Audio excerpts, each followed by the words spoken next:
2002 Ford Explorer. Smoother, roomier, and more powerful. Even nature is singing its praises.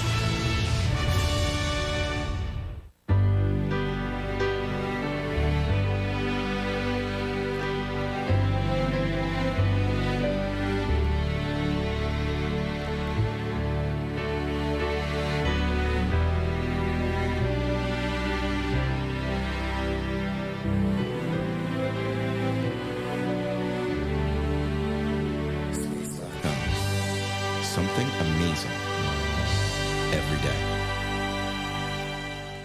Yo, Tommy! Tommy, baby! Tommy, 2 Coors Lights. Tommy, my man. Guys, level with me.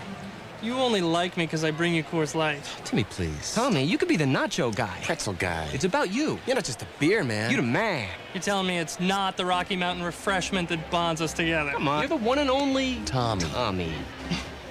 So if all my Coors Lights were empty, like they are now, we'd still be tight, right? Where's Mike? Where's Mike? Mikey. 2 Coors Lights, 2. They make friends so easily. The NBA on NBC is brought to you by Ford Outfitters, No Boundaries, by Frost Brewed Coors Light, Tap the Rockies, and by NikeBasketball.com.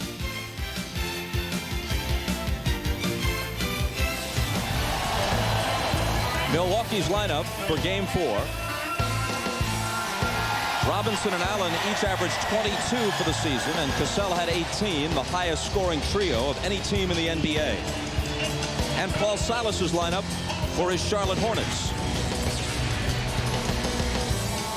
Mashburn with the 36 in Game 3.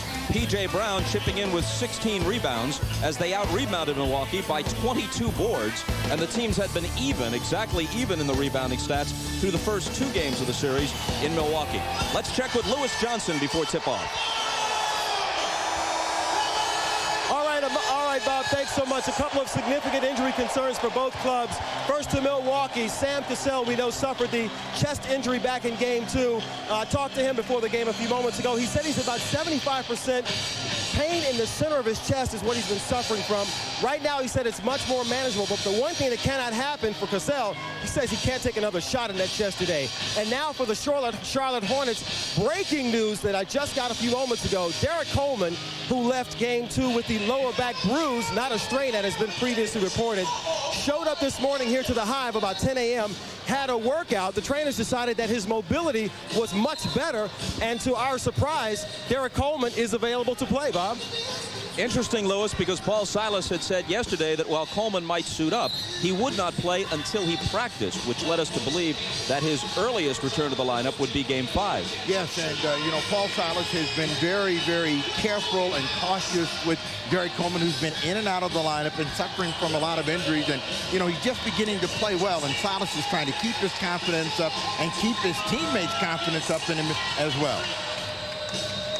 George Karl celebrated his 50th birthday yesterday. Yeah, it's been a big year for George Karl. He's got a lot of things to celebrate in that, the number of games that he's coached and how long he's been around, everything. He's really happy about being 50. And that brings us to you, Bob. You're next. Well, it is middle age, provided we all live to be 100. Well, you just passed over your next. When the time comes, we'll acknowledge it, and not a moment sooner. Well, the crowd is here, a little late arriving because they all had to go to church on Sunday today. We'll get more people in there as this game progresses, but Bob, this is going to be a noisy place.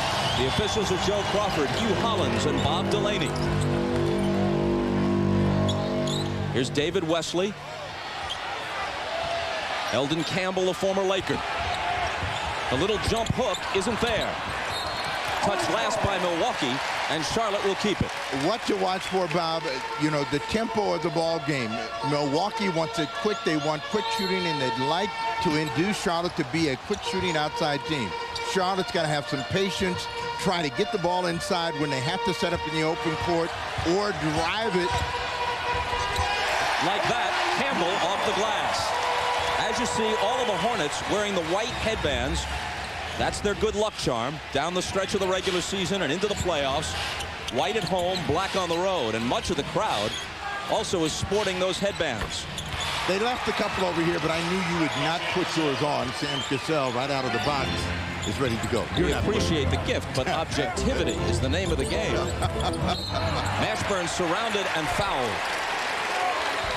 Cassell on the foul moments after this basket by Sammy. You know, when Sam Cassell comes out of the box and he's making shots, he really becomes a problem for the defense. And Baron Davis is going to have to try to get to him, knock down some of his confidence, because he not only has the green light, but he understands it's his responsibility to score, to keep pressure on the defense. He's picking up where he left off in game 3. Mashburn swishes his first attempt. Well, the fadeaway, and just in case there are a few non-believers, Cassell with many entries on the stat line in the first minute or so. A basket, a foul, and now a turnover. well, you know, in all of that, there'll be a running conversation and dialogue with Sam, the officials, the players, the fans. So this is a guy that has to be into the game in order to get the best out of himself. Campbell out of the double team to Mashburn, and now Wesley for 3.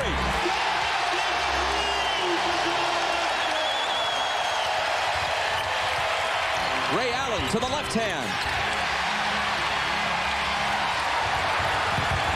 Here's Mashburn pulling up. He's 1 for 2, and Allen takes the rebound. Robinson, the big dog, misses the 3. Scott Williams on the offensive glass.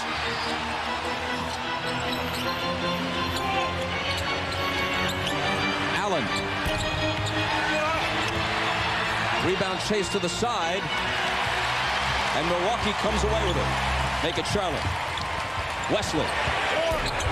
Now that is what Milwaukee wants to see. They don't want to see P.J. Brown get the follow-up, but they do want that quick shot from David Wesley and any of the other Charlotte Hornets. The follow-up by Brown makes it 9-2 Hornets, and the crowd is in the game early.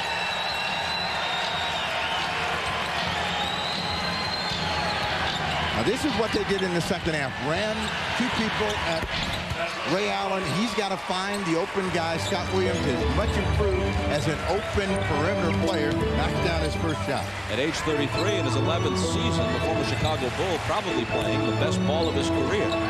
You know, he surprised everybody last year with the ability to make that shot, and nobody believes him. So they continue to leave him open. He continues to make it. But the game plan is that quick shoot, and if you're Milwaukee, make them miss that shot and get the rebound. And when they don't, that's when they pay. And that's what hurt them big time in the second half of the ball game in game 3. Mashburn driving on Ham, who got a piece of it.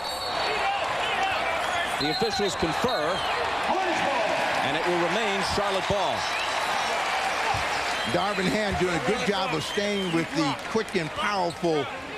Mashburn gets right on top of that one. 3 seconds on the shot clock, and they inbound the ball. Wesley, the release, and a whistle as he did so.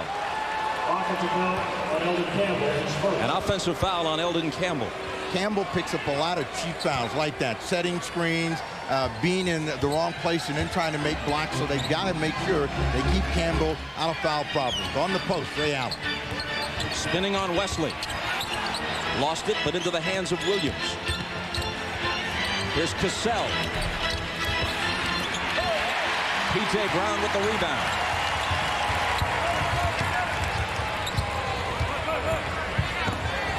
Eldon Campbell with the baseline jumper.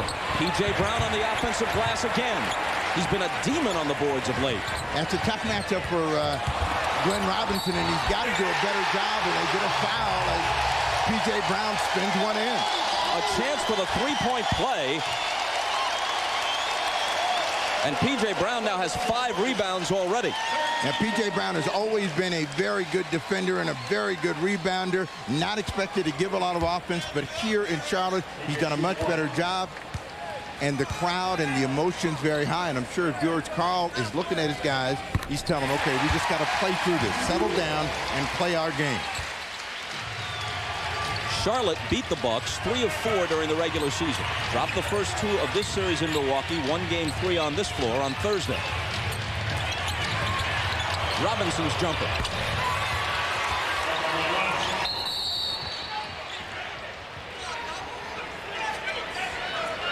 And a whistle from Bob Delaney. Double technical. Eldon Campbell, Scott Williams. The basket by Robinson had cut Milwaukee's deficit to 12-6. And during these playoffs, Bob, we have seen a lot of double technicals early in the ball game. The officials trying to get control of it, don't want to let things get out of hand. And we know the emotions of the games and the importance of this one.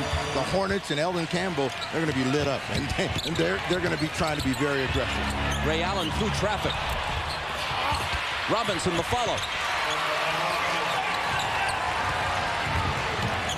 Robinson's second field goal. He has half of the Bucks' 8 points. An explosive drive to the hoop by Baron Davis. And a technical foul. Taunting. Little trash talking.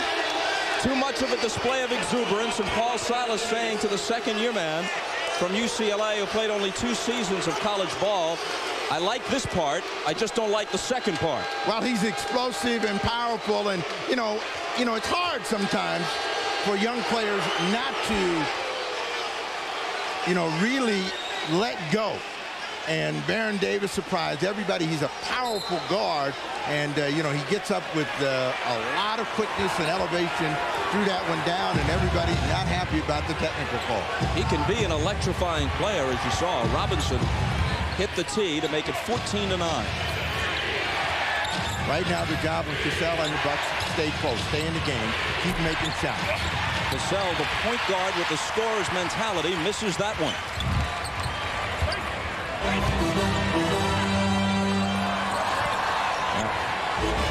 When they set up in the half court, watch to see how quickly they move the ball, move themselves, or do they get a lot of dribbling and have to fight the shot clock. The jumper by Davis is not great from the outside. They want to give him that shot. But look who was on the glass. P.J. Brown with his 6th rebound, but he misses the jumper. Back comes Cassell. Almost threw it away. Scott Williams out high. The Hornets are happy to have him shoot that, but there's a foul on the play. Going to be a cheap foul against Baron Davis as he just nudged him down below. So George Karl, standing and being a calmer George Karl than he's ever been, knows that his team can be very explosive and shoot their way back in. And you can log on to NBA.com after each playoff game for live coverage of the post-game press conferences and send in your questions to the NBA commentators, including Milwaukee's Lindsey Hunter, all at NBA.com. Williams comes up empty. Now what Paul Silas likes to see between Baron Davis, Jamal Mashburn, sometimes random pick and roll, but he wants the ball in those 2 players' hands. Mashburn gets a foul against Darvin Ham. That's number 1 on Ham. The crowd here for Game 3 was just over 17,000. They averaged 23,000 plus for every game for a decade here in Charlotte and led the NBA in attendance 8 times. They've had issues with the quest for a new arena, and interest fell off for a while. There's a June 5th referendum on whether or not they'll get the public funding necessary to buy the new facility they want. They talked about a possible move to Memphis. Their bid for relocation, which had been filed, was subsequently withdrawn. They say their intention is to stay here. Very often, the vote on that sort of referendum for a new stadium or a new arena is influenced by how well the team has done immediately leading up to it. A late burst by a team in a number of sports has pulled it through. It happened in Seattle with baseball. It could happen here in Charlotte with basketball. Well, that's their hope. And, with them going deep into the playoffs, maybe right up until that vote, everyone can change their mind. The basket by Williams makes it 16-11. Hornets by 5. Well, the good thing for Milwaukee is they're within 5, and they have not got all of their weapons involved in the game. What they've got to do is stop this. Campbell scoops up the loose ball and slams it. Here's Cassell. Oh, they're going to take this one away. Yes, they will. Offensive foul.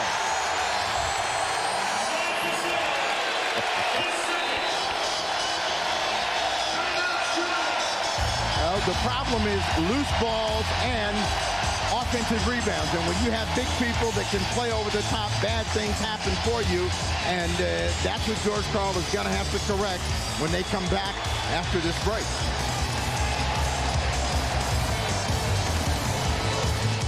In traffic to Kerr, 15-footer. I'm going to see about a credit card. Oh, but honey. Rejected? You have no future! But I just got a great job! Run, little man! Run! What kind of bank is this? Take that! Honey, I already got us a Capital One card. 33 million people have chosen Capital One to help build their financial future. What's in your wallet?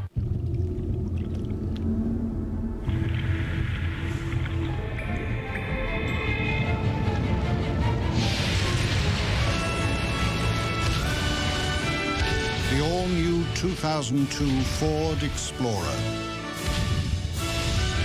Smoother, roomier, and more powerful. Even nature is singing its praises.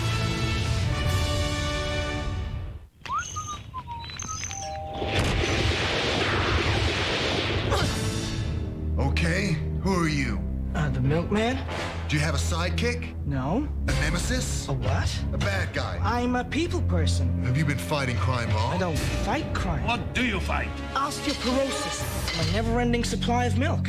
And chocolate milk.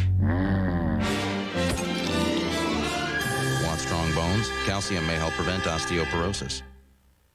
Are you ready to experience the ultimate internet? Introducing Net Zero Platinum.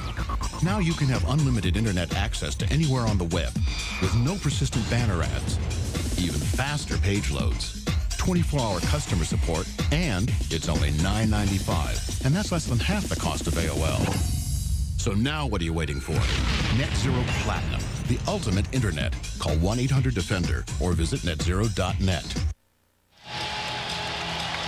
Take a look at how the Bucks' big three have fared in this series so far against Charlotte in comparison to their season numbers. No, they dropped off dramatically. The only guy that's going up is Ray Allen, and the intent is to keep Ray Allen out of the ball game and out of great start. So the chore for George Karl is to get his big three on track. Sam Cassell spent most of that time talking to the officials and telling them, this is the playoffs. You got to let me lean in and give me the free throw. But they took that opportunity away from Cassell.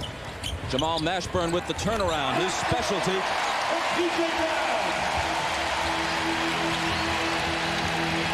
Now this is when the Milwaukee Bucks are beatable, when they walk the ball up the floor, when they have to come up and start executing in the half court. On the turnover, it winds up in P.J. Brown's hands. Mashburn to the front court. Baron Davis for three. That is what Baron Davis doesn't do well. Even though he made threes against the Miami Heat, his strength is taking the ball to the rim, steal, Mashburn on the break. Another Milwaukee turnover, and the Hornets have them doubled up at 22-11. Well, this is the first time that the Hornets have been ahead early in the ball game and keeping the heat on. Cassell to the rim. Mashburn to the floor to recover it. Cassell is now 1 for 4. Allen is 0 for 3 in this first quarter. Mashburn for 3. Scott Williams winning the battle for the rebound. Now, during that break, Jason Caffey slipped out on the floor. Darvin Ham went down. Caffey can give him some inside scoring, but they're not looking for that from him. They want the board with another turnover. Here comes Baron Davis. Mashburn goes to the floor. Spinning out of there with it is McGlure. He can't hit, but P.J. Brown can on the follow. P.J. Brown all over the glass at both ends of the floor. He has 7 points and 7 rebounds. You know, it's important to keep Jamal Mashburn under control, but you're seeing they're letting him have free reign, and he's got the fadeaway working. Now, you got to be lucky sometimes in order for things to go your way.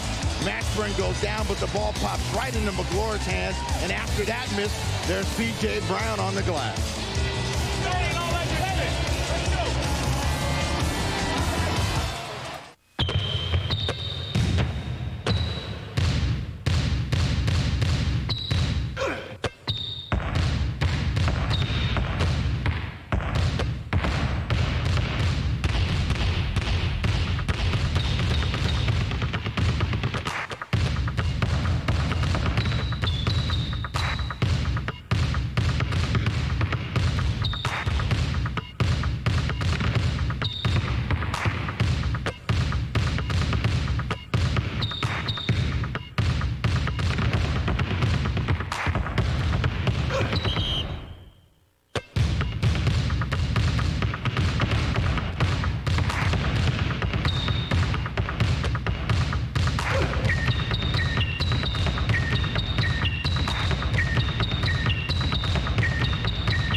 Introducing the all-new Ford Explorer.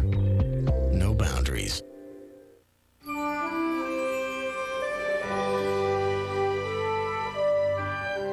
What happens to most beer right after it's packaged?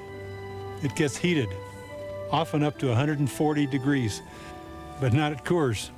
Our beers are filtered cold, packaged cold, and shipped cold. All beers are not alike. That's no boast, just a cold fact.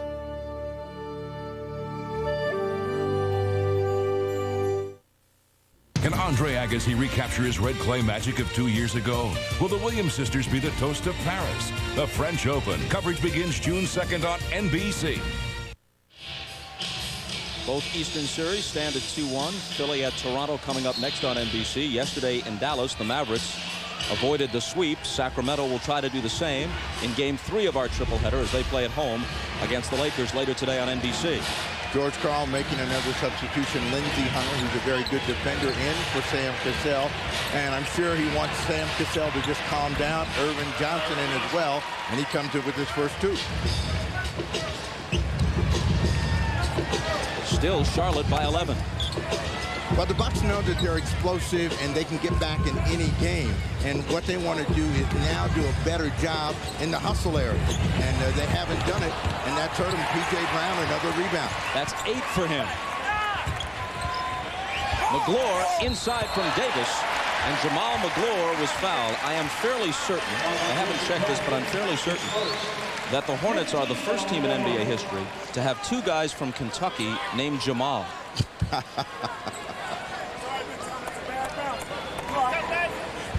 There is Mashburn, and at the line is the rookie McGlure, who was never a big scorer, but he has shot blocking and defensive skills. What he has, though, Bob, is size, and that really helped him. So when they lose Eldon Campbell, they don't lose that size and presence in the middle, particularly in the rebounding and the shot blocking area. Anything they get from him offensively is a bonus, and they'll get nothing from those free throws. But he does have the rebound. I'm sure George Karl is saying, didn't I just put you guys in the game to get some boards? Turnover. Milwaukee doing itself no favors in this first quarter. 2:51 remaining. They trail 24-13. Now, normally the rotation is to get Tim Thomas in the ball game. And, you know, he's usually their first guy in, but they're having so many problems in the hustle area right now. They got to get some other guys to clean up. Davis, tough shot. Dramatic move, but he couldn't finish. Lindsey Hunter, the former Piston, with the lead pass that's then batted out of bounds. Jason Caffey was trying to bat it to Glenn Robinson, and it didn't work. Good idea, but no volleyball skills for Jason Caffey. 6 Milwaukee turnovers now to Charlotte's 1.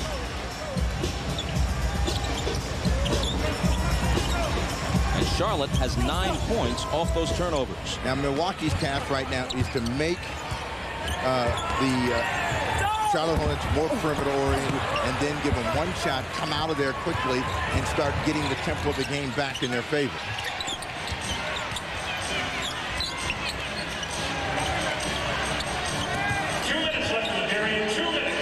Jason Caffey into the paint. Now it's Ray Allen, poked away from behind, and a foul. It'll be on Wesley, his first. Every one of the Milwaukee Bucks seems a bit out of control, out of sync, trying to do too many things too quickly. They need to slow down. And the only way they're going to get back in the game is one opportunity at a time. So no matter what play they make, they're not going to explode and change the tempo of this game here early. Paul Silas with another move. Wesley out. Eddie Robinson in. Eddie Robinson is a tremendous athlete. Hasn't been untracked in this series like he was against the Miami Heat.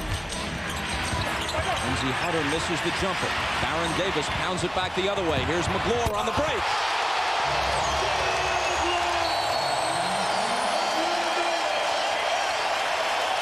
And Paul Silas is saying, hey, leave the ball alone. Don't celebrate. Just get to the other end of the floor.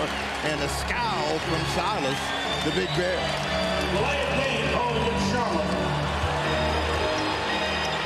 That celebration, Bob, results in the delay of game.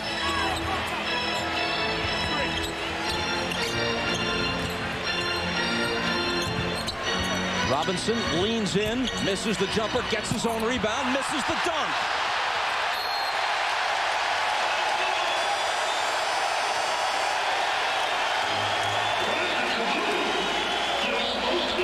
So the big dog went for his favorite perimeter shot, knew it was short, came back and tried to go for the throwdown, but hit the back iron and then chasing it the other way. And this is what 7-footers do, Bob. Look at the extension.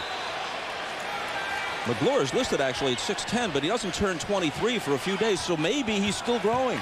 Oh, he's bigger than 6'10". Like a colleague of ours that thinks that if you're called a 7-footer, there's something wrong with you. But Bill Walton, his entire career, has been 6'11". P.J. Brown's shot spills off. Allen to Caffey on the run. And McGlure fouled him from behind, and that was needless.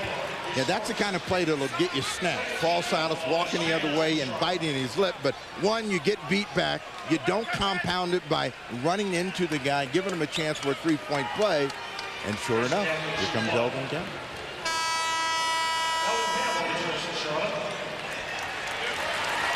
So the rookie McGlure with a short stint, and Campbell back in. Now, if I'm McGlure, I'd run with my head down. I don't even see the coach. Don't stop. Just keep on going. But he got grabbed. He got caught. Paul Silas, who played with NBA championship teams in Boston in '74 and '76 and in Seattle in '79. A few words for the rookie before he takes his seat.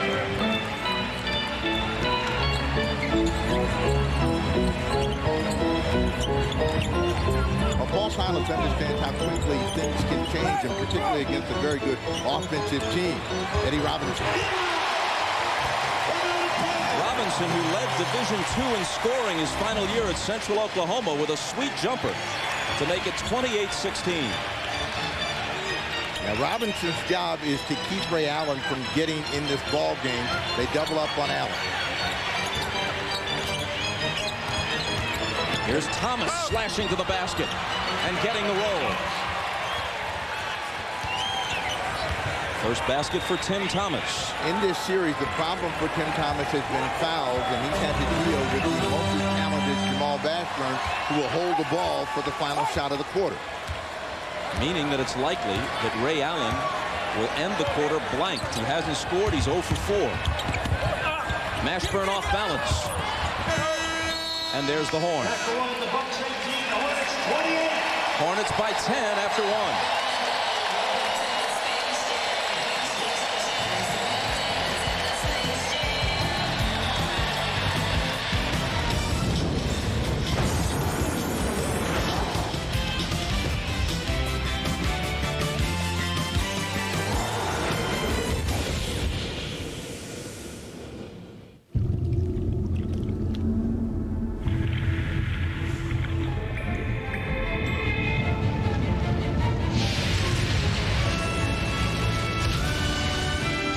The all-new 2002 Ford Explorer. Smoother, roomier, and more powerful. Even nature is singing its praises.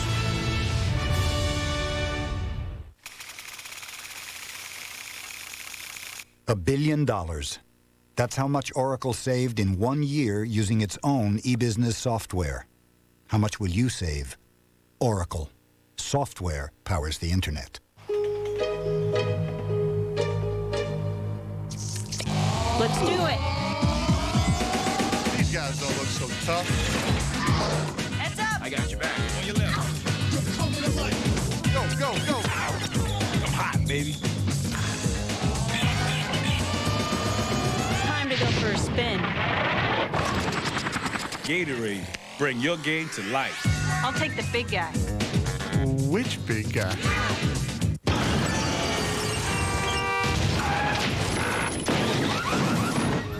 Senseless garage door destruction. A problem no more thanks to the twice as fast accelerator. Only from Genie.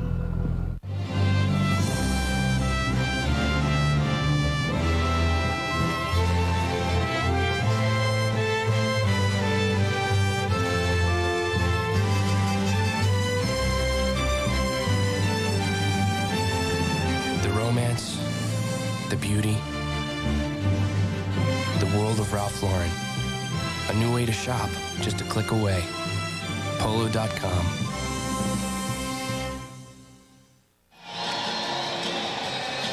Back in Charlotte, let's check with Lewis Johnson. All right, thanks so much, Bob. Well, the Hornets organization management decided to do something special for Mother's Day. They offered every player an opportunity to fly their mom here to the game for Mother's Day. And so here they are with all of their roses, front row seats here in the court to enjoy this game. And let me talk to Helen Mashburn here, who is Jamal Mashburn's mom. First of all, where did you come in from? New Jersey. You're from New Jersey. How special is it on a Mother's Day to sit here and watch your son play in this NBA game? So a lot special, very special. Now, I imagine he has some plans for you this afternoon. What will you all do after the game is over? I really don't know.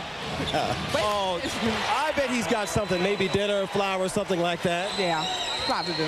All right, well, listen, happy Mother's Day to you and all these wonderful ladies enjoying the game. Bob? Thank you, Lewis. Tough interview. Mrs. Mashburn providing precious little information. She could be somebody's press secretary. Nothing leaking out from her. They're going to get a foul against Ray Allen, who finally got a strike, got that 3 on the board, but runs right into the back of Eddie Robinson. First team foul in Milwaukee. But look at this, Bob. Yeah. All of the noise that has been made by the Charlotte Hornets, they're still not shooting the ball very well. 38% for the quarter to 42. They're ahead by 7, and they know that they're playing a very dangerous opponent, so they got to improve in making shots. Mashburn, 6 on the clock. 2 seconds to shoot, and Mashburn gives his mom something to cheer about. He's in double figures with 10.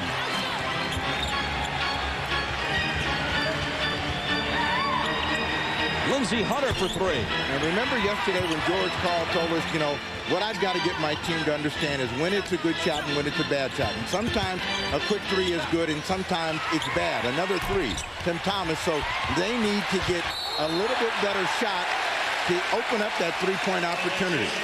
The shots were bad, and so was the rebound over the back for the foul. Well, Mashburn has the fade going, and, you know, if you're Tim Thomas, you still want him to take that shot. Chances are that shot's going to start to fall off for Mashburn, and then they've got to get back and control the glass. Foul on Jason Caffey was his second.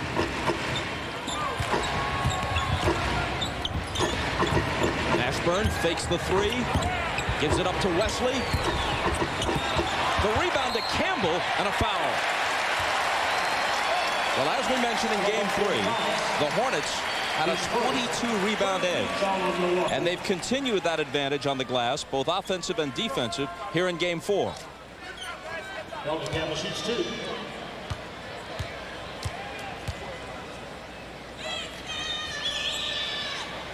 Campbell hits the first of 2. Here's what's coming up next.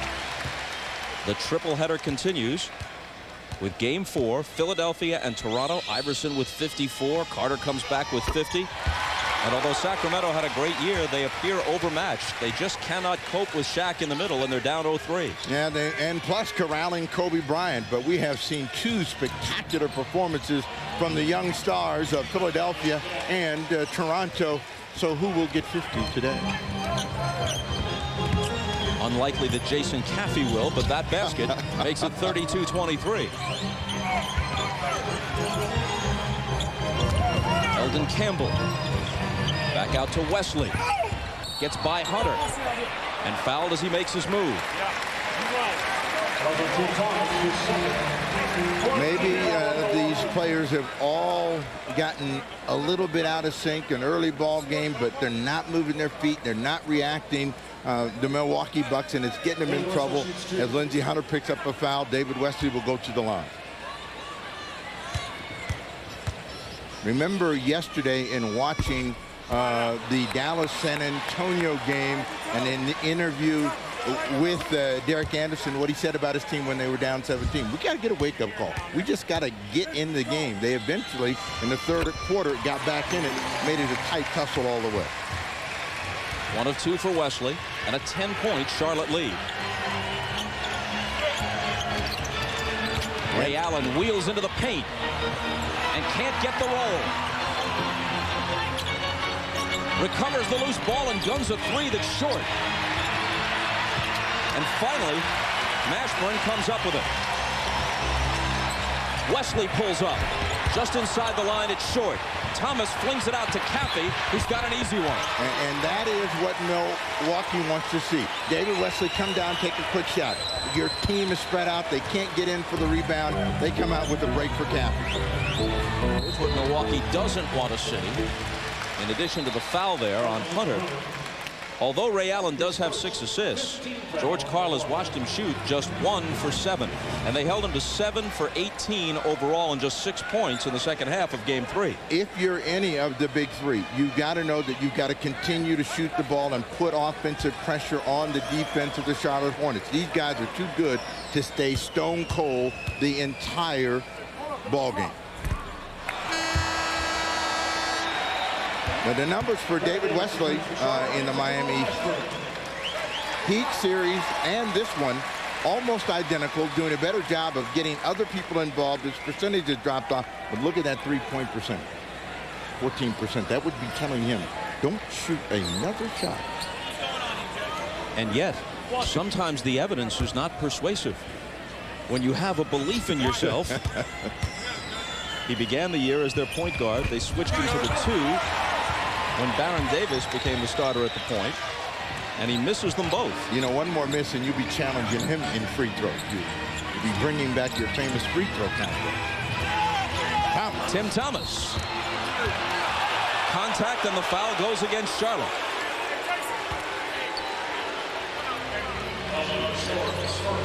Otisthorpe trying to get in and get in position out in front, still moving, didn't quite get there, and the foul goes against him. Tim Thomas will go to the line. Otisthorpe at age 38 in his 17th year in the NBA. For a long time, he was a fixture in Houston. Made the All-Star team with them once. Was there for 7 seasons. He's been with 7 teams since he was part of that Clyde Drexler trade in '95. Well, Otisthorpe is a very physical player and has always had a very strong opinion, and sometimes some of the coaches he played for recently can't deal with Otisthorpe. Caffey doing a good job in this stint of playing time for him. Here's his jumper from the baseline, and Jason Caffey is helping to keep Milwaukee in this game. He scored 9. Well, they need a hustle guy, and you know, Caffey's doing that. 5-point game.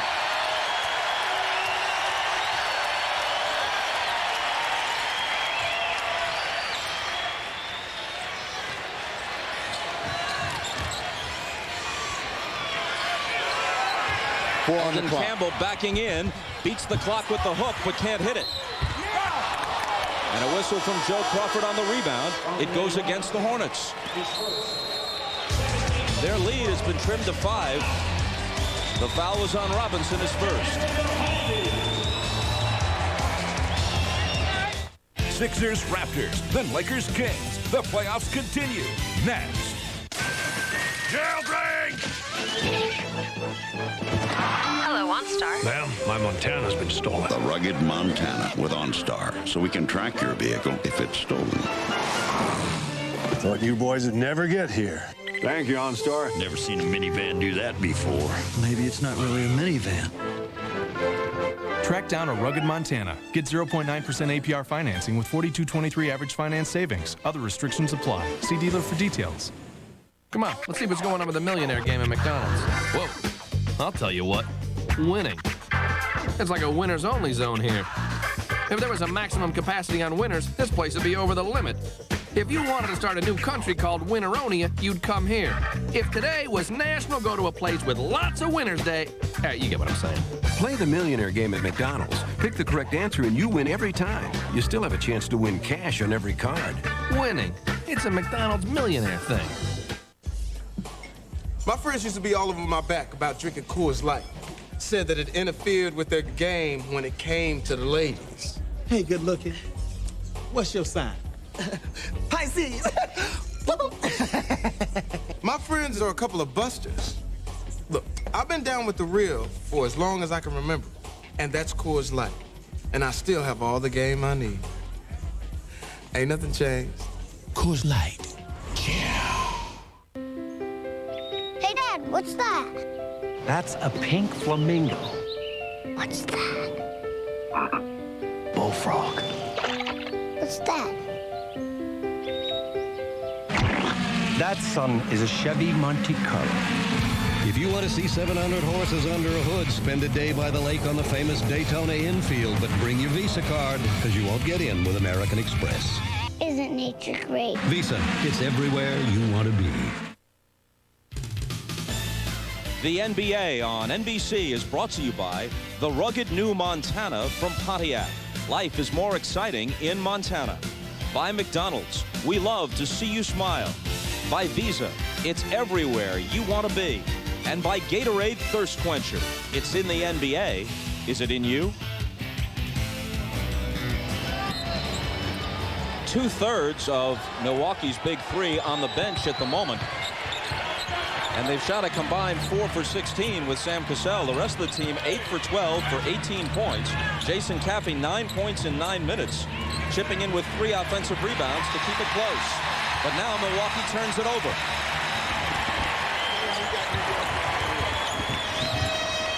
Here's Robinson. And now Wesley.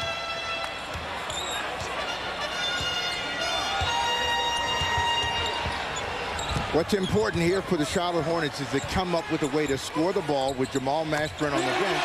Davis goes on his own. Pumping the lead back up to 7. Let's see if Sam Cassell, who had a chance to sit down, get himself under control. The 3 from Lindsey Hunter. And a long 3 at that. The best thing about this team is that George Karl allows that green light to stay on. Robinson, they may take it away. They do. Robinson's shot was still bouncing on the rim when Campbell tried to follow. Offensive interference, and the basket is taken away. Well, the high-flying Eddie Robinson put it up there nice and soft, and the temptation too great for Eldon Campbell. Gets it while it's still above the cylinder.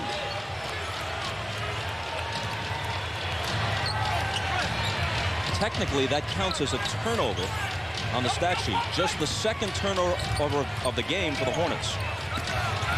Thomas against a smaller Baron Davis, and that means the defense is going to be reacting. The big dog. Way off. But following is Johnson, and he's fouled. When defenses have to rotate, that's usually when you're going to find a chance to get an offensive rebound. Robinson on the drive, and after the miss, there is Irvin Johnson, and he picked up a foul against Eldon Campbell.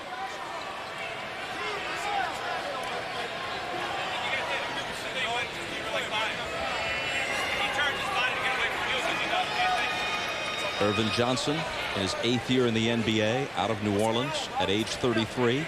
Has a couple of shots coming.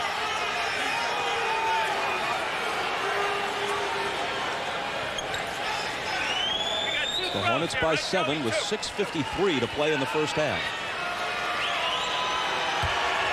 Every point they get from Irvin Johnson is a bonus for George Karl. He's gotten better at making free throws. Eddie Robinson out of the ball game. Jamal Mashburn in.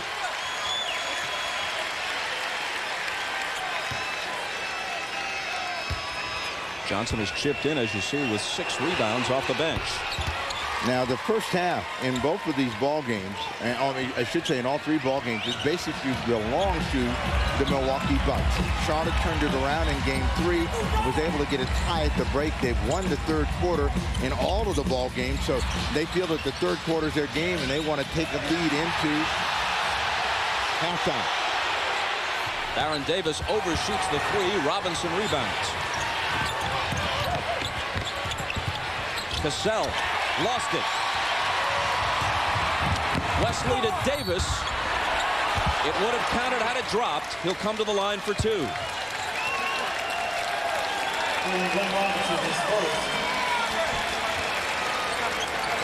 You know, Sam Cassell will always be involved in a lot of extracurricular things. A little hold and grab on David Wesley, but did not get called for the foul. You see the forced turnover against Sam Cassell and Davis and Wesley out in the break. That really where they beat the Miami Heat down. Back to Cassell for a minute. As Lewis Johnson mentioned before the game started, He took a shot to the sternum unintentionally from Jamal Mashburn in game 2. Considerable discomfort in the chest and rib cage area. He says if this were a regular season game, he would not be playing. But in the playoffs, obviously he's out there.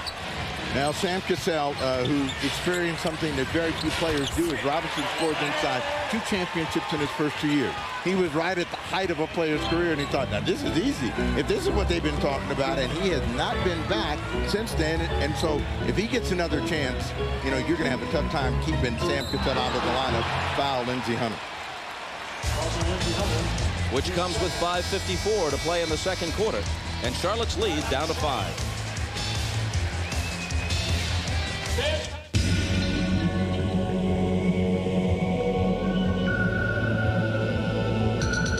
Engineer Tom Sutter is a student of tranquility.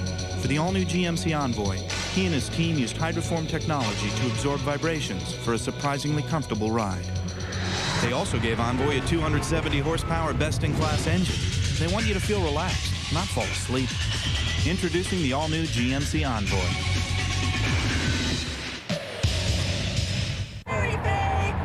Louisiana, see my Louisiana, sing Polly Doodle all day. Oh, grasshopper sitting on a railroad track, sing Polly Doodle all day. Picking his teeth with a carpet tack, sing Polly Doodle all day. Very well, very well, very well, very well, my fairy fay. For go to Louisiana, see my Louisiana, sing Polly Doodle all day. Now, Sprite.com makes it easier to buy just about anything you want. Under every cap is a free Sprite or Rocket Cash. Online money you can use through Sprite.com. Drink Sprite, get Rocket Cash. Buy what you want. You started saving for your kids' college education before they were born. Your wife still thinks of you as her knight in shining armor. And the neighbors know your door is always open. So it comes as no surprise that you choose auto parts that meet the highest standards in the industry. AC Delco. When the right way is the only way. Visit a location that features AC Delco Automotive Parts. The summer is coming, and so is WNBA action. The competition is hotter than ever as the world's greatest women basketball players get ready for the 5th exciting WNBA season. And the WNBA wants you to join them. Are you with me? Join with thousands of passionate fans to cheer your favorite team on to the WNBA crown. Get your WNBA tickets now. Tickets start at $8, so log on to WNBA.com or call 1-877-WNBA-TICKS.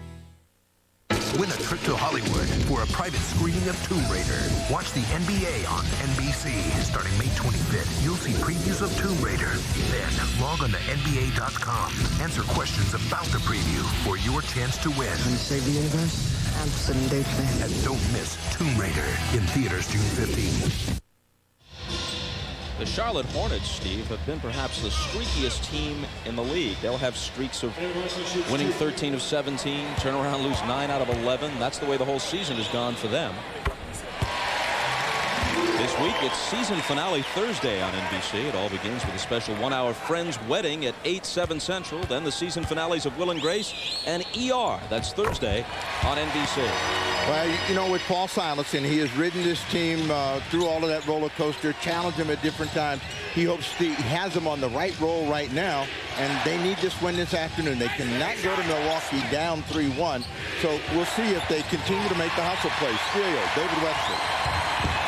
Gives it up to Mashburn, who lays it in.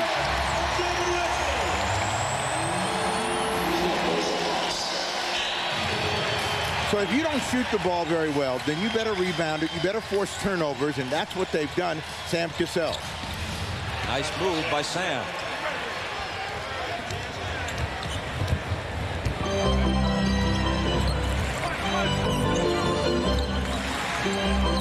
Late in the regular season, Silas was disgusted with his team, calling them soft. They looked terrible down the stretch until they won their last 4 regular season games. Then they swept Miami, and all 3 wins were routs. Campbell hitting the turnaround. They had a 9-day layoff, and it's that old rest versus rust argument, but they did lose the first 2 games of this series in Milwaukee before winning Game 3 on their home floor. Yeah, Jamal Mashburn said yesterday afternoon that he thought that the 9 days off was too much. Tim Thomas, nice follow. And so they're now back into a better rhythm. And so, they know that they still have to win a game. All of that said, Milwaukee did what they were supposed to do. Win 2 games at home, and now it's up to Charlotte to do the same. Here's P.J. Brown trying to muscle in, but Robinson is out of there with the rebound. And another Milwaukee turnover. Hunter tumbling out of bounds and losing the ball right at the feet of George Karl, who was a happier man yesterday on birthday number 50 than he has been so far on Mother's Day in Charlotte. Well, Sam Cassell really knows how to use his body, get to the rim, and took advantage of Baron Davis, and then a rare offensive rebound and a putback for Tim Thomas and the Milwaukee Bucks. The Bucks with 10 turnovers to the Hornets 2. What George Karl is doing, and he doesn't believe his team's a good double team as they force a turnover, is running at Jamal Mashburn. Tim Thomas. It won't stay down for him. Wesley gives it up to McClure. The rookie can't hit. Congestion underneath and a foul, and maybe a technical too. The Hornets wanted the technical on Tim Thomas, who slammed the ball down.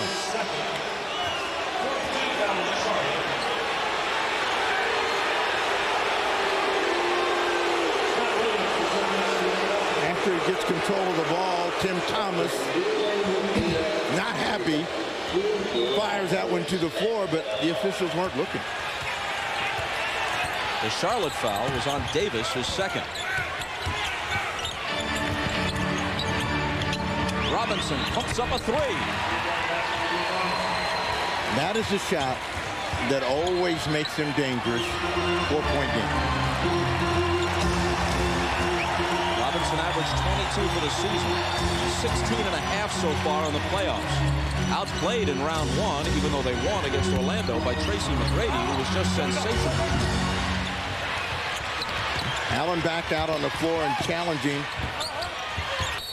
Tim Thomas stepped out of bounds. But Milwaukee is back to within 4, which is as close as they have been since very early in the first quarter.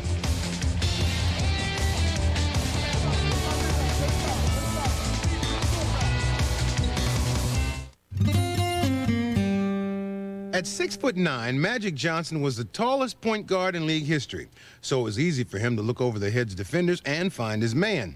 A guy like that could dish out a lot of assists, 10,141 to be exact. Hey, nothing beats an original. Original Coors, brewed with Rocky Mountain water. Original Coors, nothing beats a tall one.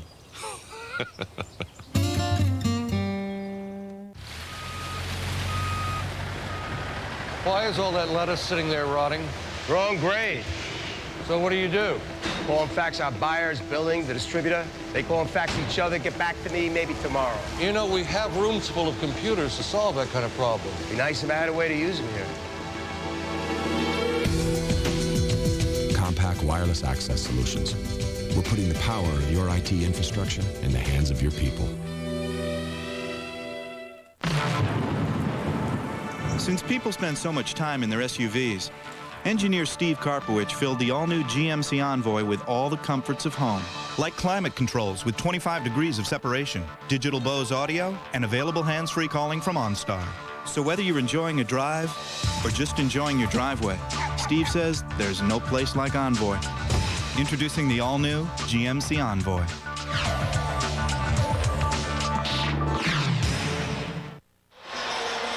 The shot in New York after the Bucks and Hornets will send you to Toronto for the Sixers against the Raptors. And coming up on Net Zero at the half, we'll hear from the 2 superstars that are involved in this shootout, Allen Iverson and Vince Carter.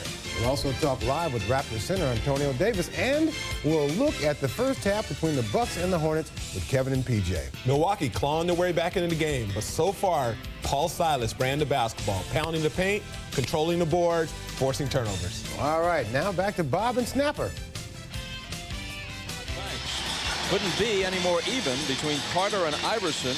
The answer with 54 in Game 2. Carter comes out, hits 8 straight threes in the first half of Game 3, winds up with 50. You know, and the fans in Toronto have now come up with their own little thing for Vince Carter. Which is? The solution. He was that in Game 3. And for all those numbers involving Iverson and Carter, the numbers that matter most, 2 games to 1 for Toronto at this point.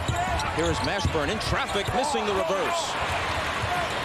Milwaukee on the fly, and this is when they're very dangerous. And they are within 2 after the basket by Williams. Now, what has happened is the Hornets have come into the weakest part of their game. Walking the ball up the floor, but being forced to shoot a lot of jump shots. And now they've got to regain some easy opportunities, and they got to get back to pounding the board. Turnover. Oh, they get David Wesley against Sam Cassell, and Cassell gets called for the foul. Oh, Ray Allen. As he's coming across, someone hits him in the head. It looked to me like that was Tim Thomas with the swipe. But Ray Allen is saying, you know, there's no way I got him. And it looks from the picture that Ray Allen did not touch him at all. Officially, the foul is charged to Allen, his second. Get out of there! Yeah, it's one of those things where if you're a player that's out on the floor and you're saying, man, look, there's the guy that hit him, Tim Thomas. He came right across the face. A late reaction from David Wesley, but look at Ray Allen, hand up. If you're going to call him anything, let's call him pushing in the back. As Milwaukee has gotten back into this game, a big factor has been the rebound line. In this second quarter, they've out-rebounded Charlotte 13-4, reversing the trend of Game 3 and the first quarter of Game 4. Robinson, nothing on that one. But way off, and Campbell has it. Inside 2 minutes to play in the first half. Charlotte by 4. Mashburn collides with Williams, and they get him for the offensive foul. If you've seen Jamal Mashburn playing up, and Scott Williams has, he knows Mashburn's going to come down, fake right, and come back left on the crossover. Right there, catches it right in the middle of the chest. Turnover, and not the best time for the Hornets to cough up the ball. Neither team has shot the ball especially well. Clock ticking down toward a minute and a half in the half. Here's Sam Cassell, 6 on the 24. His pass squirts through Robinson's hands, and Milwaukee turns it over. That has really been the pressure relief valve for the Charlotte Hornets here in the first half of play. And Milwaukee trying to make the extra pass. People just not ready. Dribbling the ball out of bounds, stepping out of bounds. They've had unforced turnovers. Mashburn inside gets a foul against Glenn Robinson. In fact, that last turnover made it a dozen in the first half for Milwaukee against only 4 for the Hornets. The Bucks had not made the playoffs prior to George Karl's arrival for 7 consecutive seasons. They've made it the last 3 years under Karl, and they have a shot at making it to the finals. The East is up for grabs. Now, George Karl talked about their goals for the season, and, you know, they've surpassed them. They won the division. They've advanced in the playoffs, and he feels that anything can happen in the East, and Mashburn gets 2.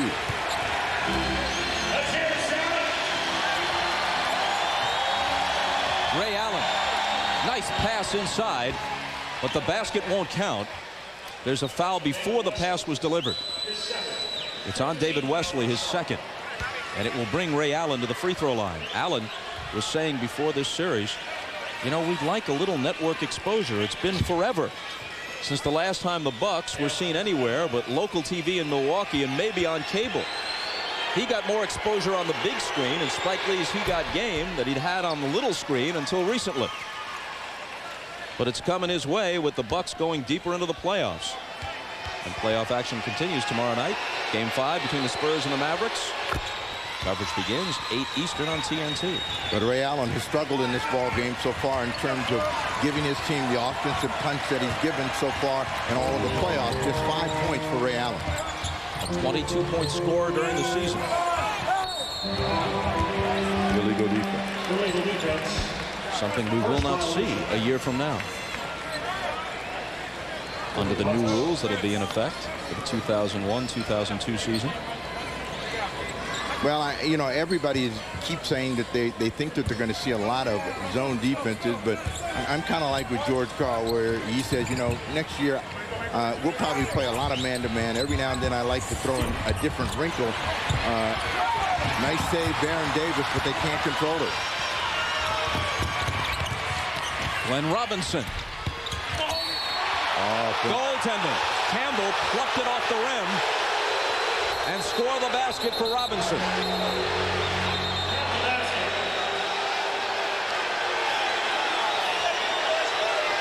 Two today, one he took away from his own team and one he gives to the Milwaukee Bucks. This one goes up, it's dancing around, and they say it was above the cylinder. You get one more look and you'll see the ball come off. Bad call against the Hornets and Campbell. That one was off. But it's too late. They don't have what we have. If the Bucks get a stop here, they've got a chance to go in tied or maybe take the lead with a 3. 8 seconds for the Hornets to get this one in the air. And Baron Davis does.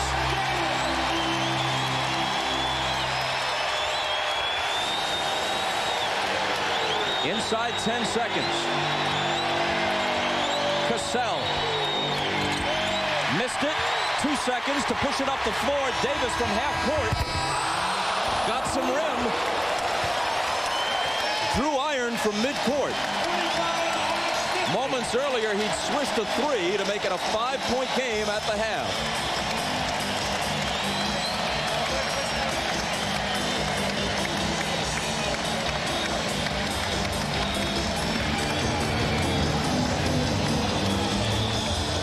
So the score at halftime at the Hive. The Hornets 50 and the Bucks 45. We'll be joining Ahmad Rashad with net 0 at the half following these messages. You're watching the NBA playoffs on NBC.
Engineer Tom Sutter is a student of tranquility.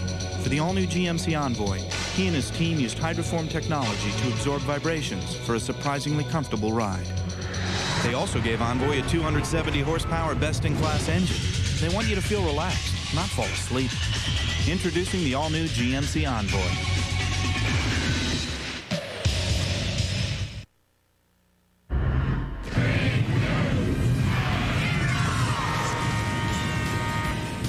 Welcome to Net Zero. At the half, Net Zero defenders of the free world.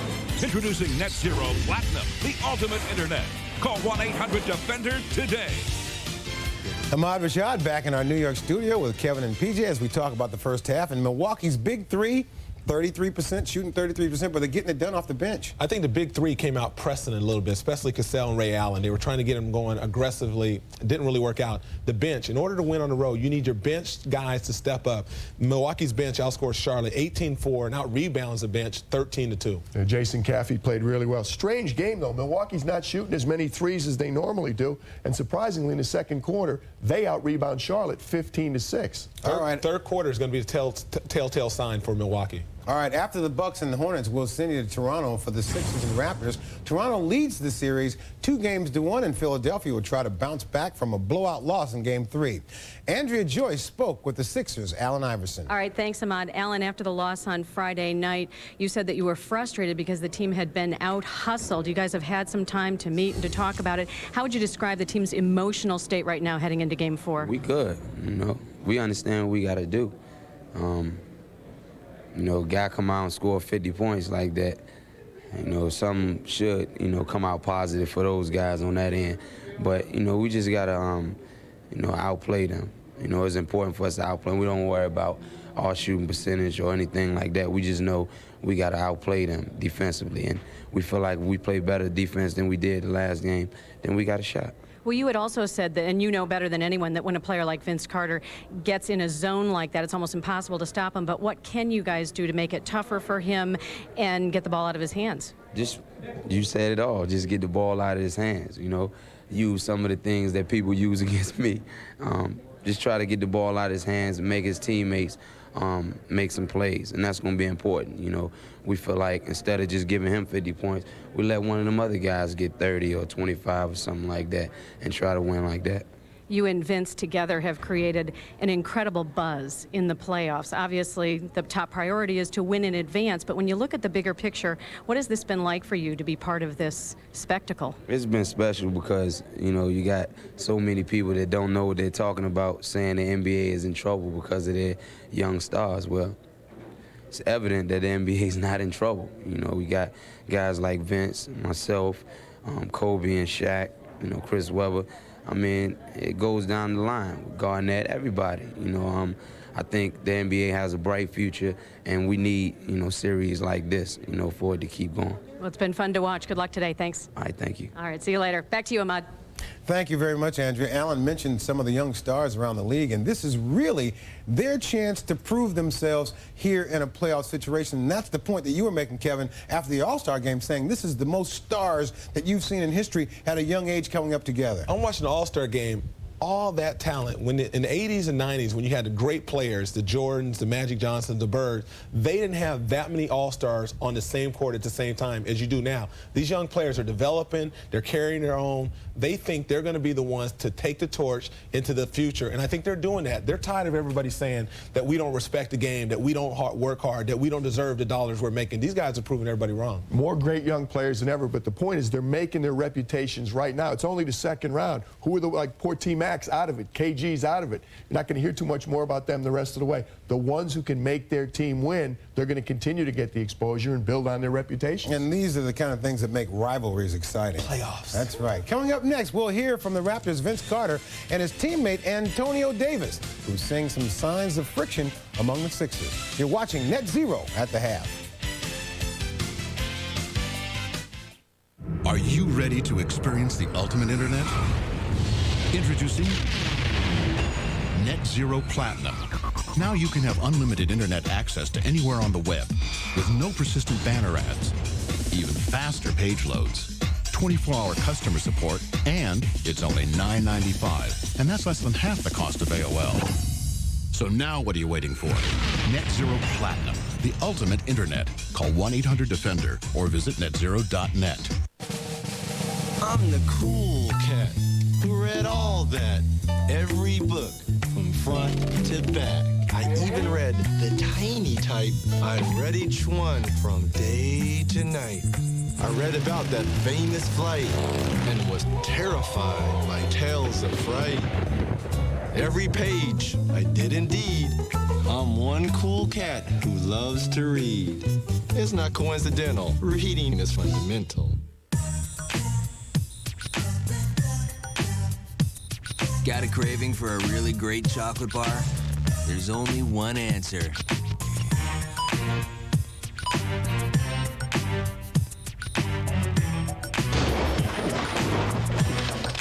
Creamy, crispy, Nestle Crunch.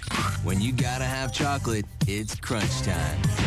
Try the Big Shack size for a lot more chocolate and a lot more crunch. Perfect Drive is our best rewards program. After just 4 rentals, our customers get everything from golf clubs to ski goggles. Even spa treatments. What if we also throw in a personal trainer? Hi, I'm Todd. Hi. Today we're gonna work glutes.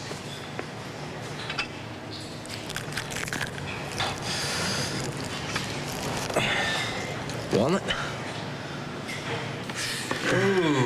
Personal trainer seems a bit much. The rewards program is perfect. Yeah, people love free stuff.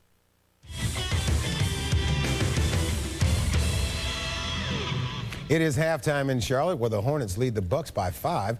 After this game, we'll send you to Toronto, where the Raptors will try to take a 3-1 lead on the Sixers.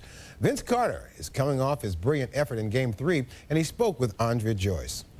All right, thanks, Ahmad. Vince, you told me yesterday that your 50-point performance Friday night left you exhausted. Have you had enough time to recuperate? Yeah, I have, and I'm just ready to play and ready to do it again. You know that Philadelphia is going to come out and try and slow you down. What kinds of changes on defense are you expecting from them? I really don't know. It's have to adjust. First quarter, probably faster double teams, or they just step their defense up probably. You guys have this edge now. Do you sense at all that there's any relaxation on the team? Not at all. We understand this is a great situation for us, but we can't be complacent, and we just have to come out there and attack like we're behind. Special relationship with your mom. The first time you're playing on Mother's Day. How special is this time for you and for her? I think it's special. I think we're going to enjoy it and probably have a good time with it. All right, good luck today. Thanks so much. Back to you, Ahmad.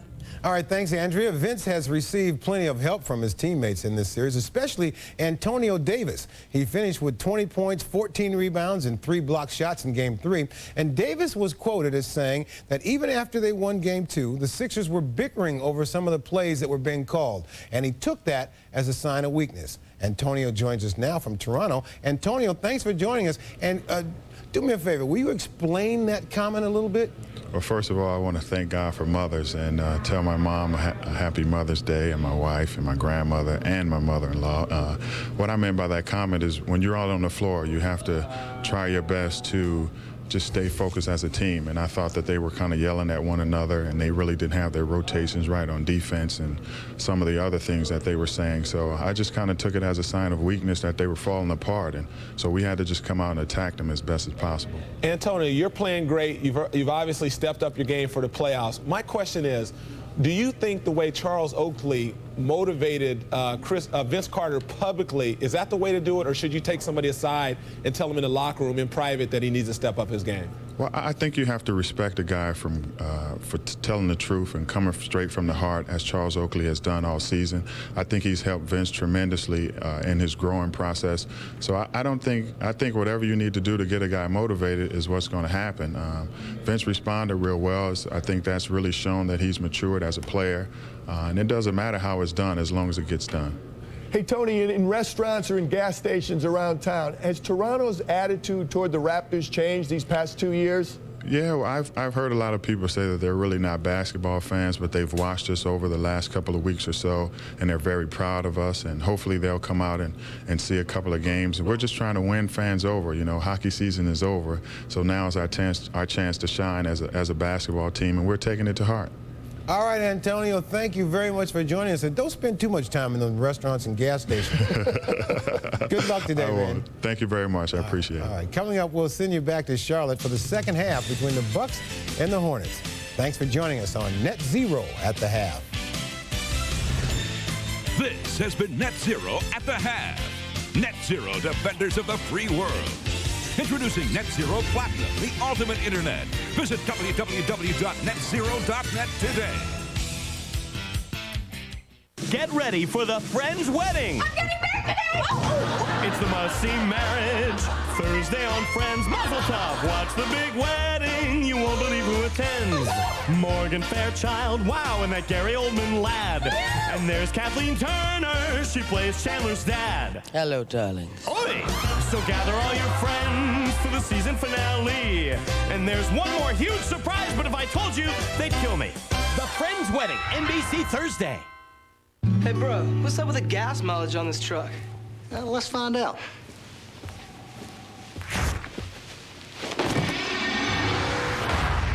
Wait a second, bro. Dude, you're Ricky Rudd. Man, you've won tons of races on fuel mileage. So? So you're like trying to teach me a lesson. I believe I'm schooling you. Ford Ranger with 0-9 financing or up to $2,000 cash from your Northern Indiana Ford store. Well, can we make a pit stop? I guess not. Pink slips, strikes, and layoffs. A week of NBC 33 special reports. What to do if you're out of work. NBC 33 News at 6 starting Monday. The time, the skill, the beauty. With so much invested, why would anyone have a tattoo removed? What seemed like a good idea yesterday may not seem so good today. When is the right time for saving your skin? It's an NBC 33 special report. Only on NBC 33 11 at 10 Monday. How long are your folks staying? A few days. This one looks different than ours. That's because this one's a pillow top. Man, this is comfortable. No kidding. My folks will never want to leave. Denver Mattress. We make them ourselves. We make them affordable. We make them comfortable. Maybe even too comfortable. We'll hide it till they leave. Think it'll fit in the closet? Rest easier. We'll make it comfortable. Dealing with Dealers. NBC 33 11 at 10 Tuesday. With Jamal Mashburn scoring 14 in the first half, the Hornets led by as many as 13, and again they held Ray Allen in check. He had just 5 through the first 2 quarters. The Bucks got back to within 2, and in the closing moments of the half, a three-pointer by Baron Davis established a 50-45 Charlotte advantage. Back with quarter number 3 after this. Come on, let's see what's going on with the millionaire game at McDonald's. Whoa, I'll tell you what, winning. It's like a winners only zone here. If there was a maximum capacity on winners, this place would be over the limit. If you wanted to start a new country called Winneronia, you'd come here. If today was national, go to a place with lots of Winners Day. You get what I'm saying. Play the millionaire game at McDonald's. Pick the correct answer and you win every time. You still have a chance to win cash on every card. Winning. It's a McDonald's millionaire thing. There's only one Amazon. There's only one jungle. There's only one mother. There's only one mother. There's only one past. There's only one future. There's only one Jeep Liberty. The next great Jeep idea.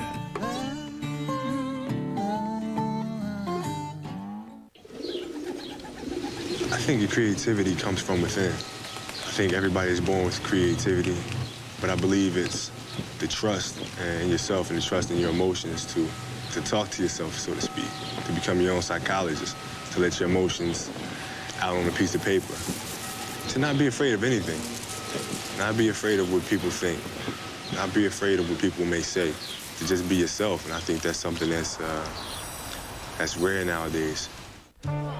Excuse me, miss. Could you send that guy over there a Miller Lite? Here you go. This is for the ladies in the bar. Oh, whoa, wait a minute. Look at that guy over there. Excuse me, miss.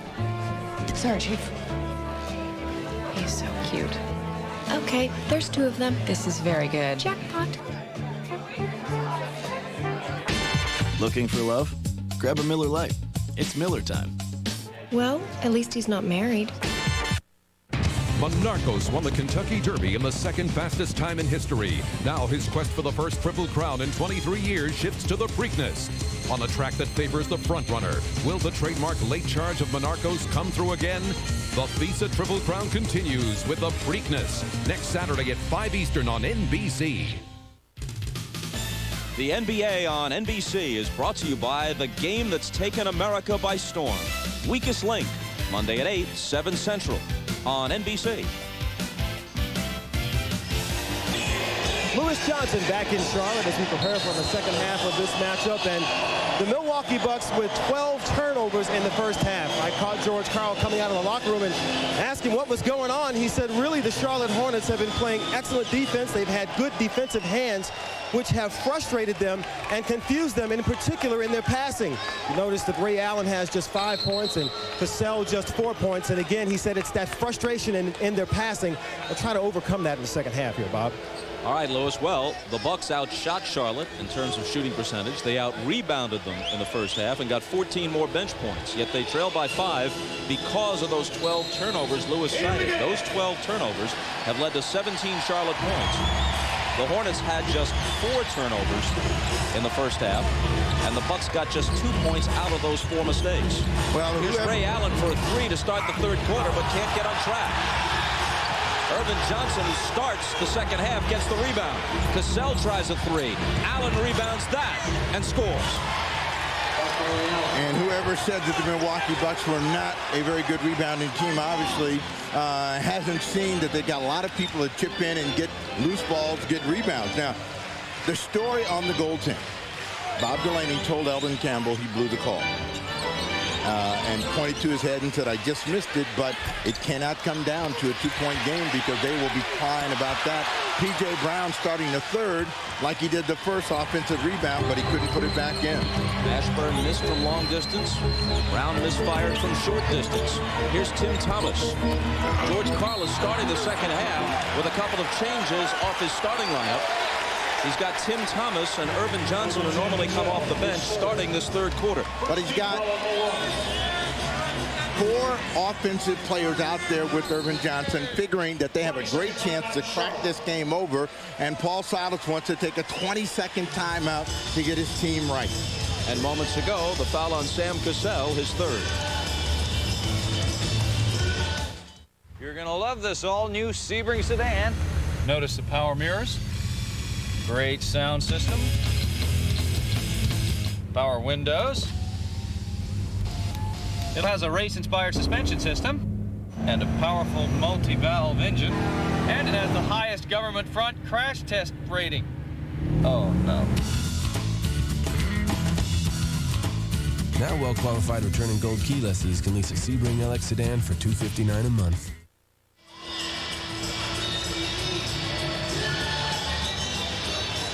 Following the short timeout, Charlotte puts it back in play with Baron Davis, the second-year man out of UCLA. Here's his jumper. Mashburn on the glass, but he had it poked away.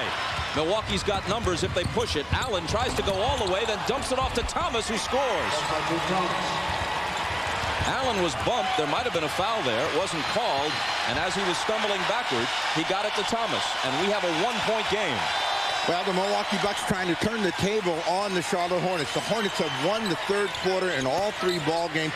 That has been the time when they've either made up a lot of ground or they have pulled away, as they did in Game 3. First 2 games down 22-16, and then comfortably ahead in Game 3.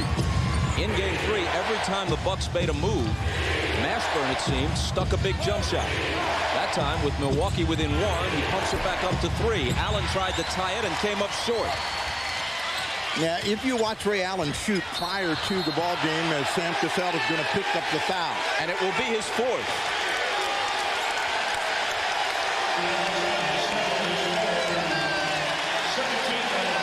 Sam Cassell always puts hands on, is always grabbing and holding, and right there, after he reached in, he made the first pull.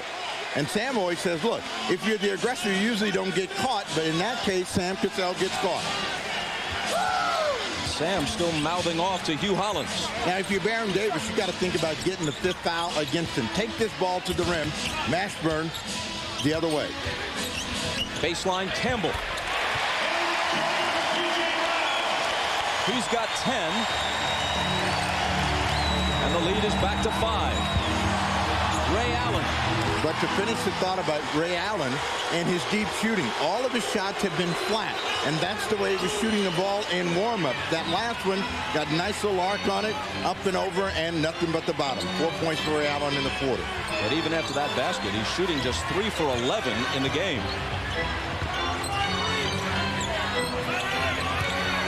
Campbell on the post. Missed the jump hook. Shot clock went off, and it shouldn't have after the change of possessions, and Milwaukee and Sam Cassell had the ball, 16 on the shot clock. Cassell kicks it. They scramble to the floor, Robinson and P.J. Brown. And a timeout is asked for by Milwaukee. So the Bucks have it when we come back in a 3-point game.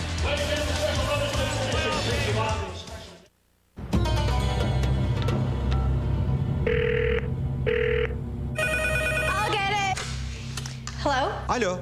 Son parti göndermiş olduğunuz mallar yanlış etiketlendi.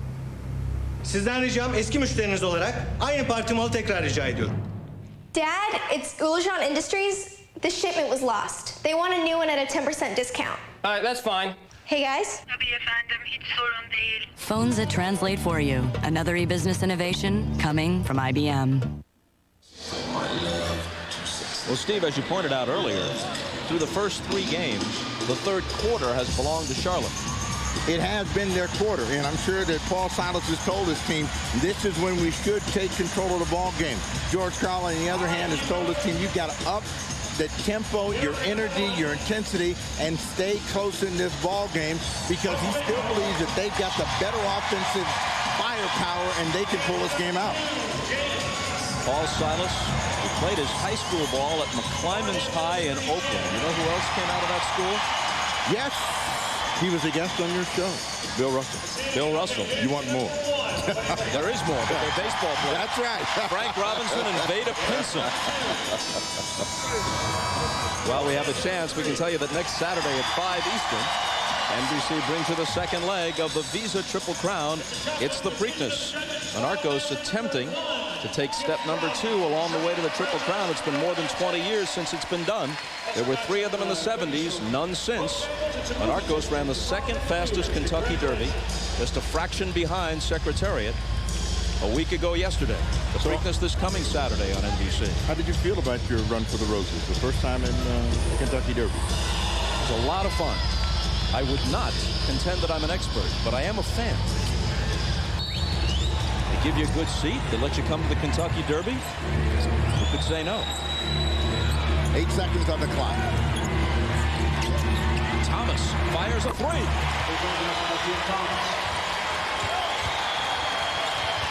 Now, the one thing that the Hornets can't do as the crowd comes to life is get so preoccupied with Ray Allen that they leave a shooter like Tim Thomas open, because Thomas is capable of having a huge ball game once he gets going offensively.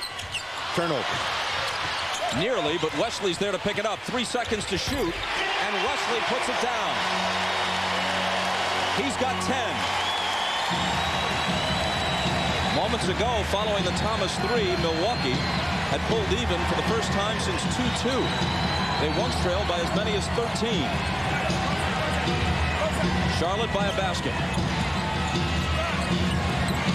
Inside to Irvin Johnson, who can't tie it. Mashburn rebounds. Now, this is when Mashburn is most dangerous. Open court where he can make plays for other people. Didn't look to do anything and dumped it off. Got a mismatch here. Irvin Johnson on him. He should be trying to get to the rim.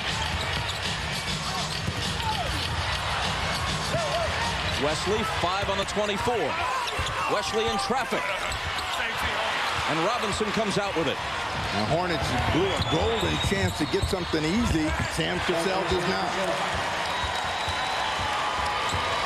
Tied again at 56.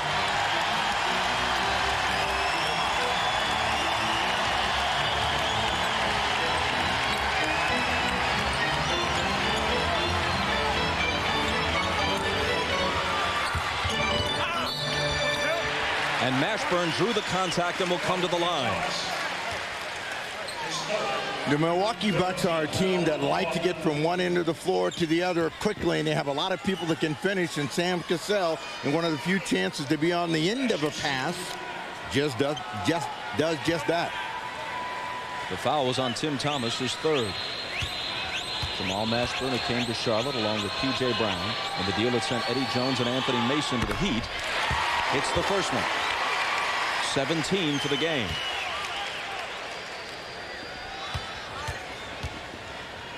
Mashburn has got to continue to think attack. And, you know, he missed a chance against the defense of Irvin Johnson, came back, put pressure on Tim Thomas, gets 2 more from the line.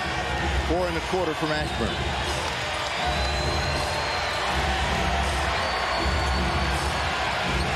Brown takes Allen on a switch, leaving Wesley on Thomas, who tried to exploit that, and a Charlotte foul.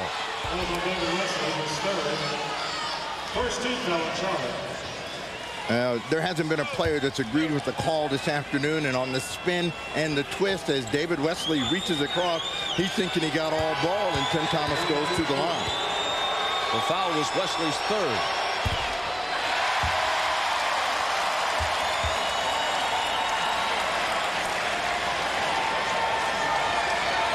Thomas is 6'10". Wesley is sturdy 6'1". As soon as Wesley took Thomas on the switch, Thomas took him into the paint to draw the foul. But he can't do anything with it.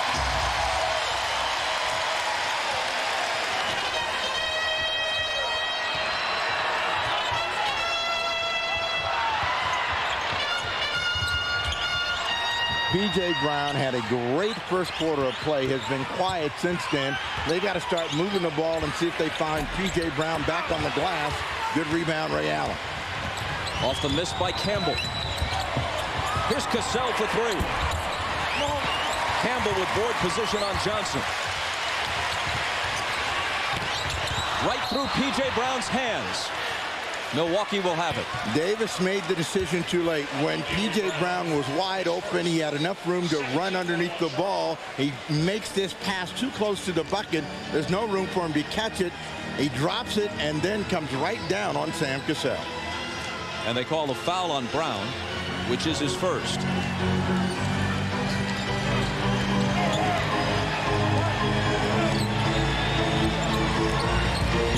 Cassell slicing through, surrounded.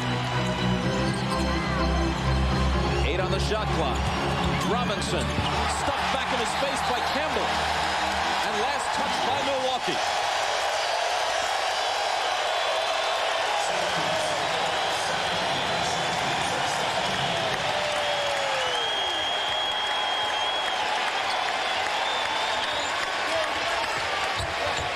The quicker you move the ball, the easier the scoring opportunity. And what happens to the Hornets when they become a jump shooting team, they have a tendency to hold on to the ball. Wesley missed. Allen's all alone. And he nails the 3. A dozen now for Ray Allen. Yeah, don't look now. Ray Allen is beginning to warm to the task, and the Bucks lead by 1. The first Milwaukee lead prompts Paul Silas to ask for time. Ray Allen, quiet for a good long stretch, hits the 3 from the corner, and Milwaukee's on top. The Houston Comets have won their 4th WNBA championship. These are quarter carats and these are half. They're beautiful. What kind of cut is that? This is a round cut. If you look hard, I'm sure you can see them. They're fantastic.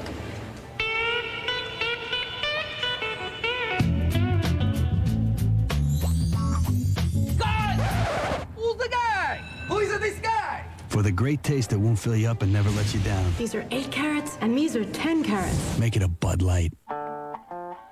There's only one Amazon. There's only one jungle. There's only one mother. There's only one mother. There's only one past. There's only one future.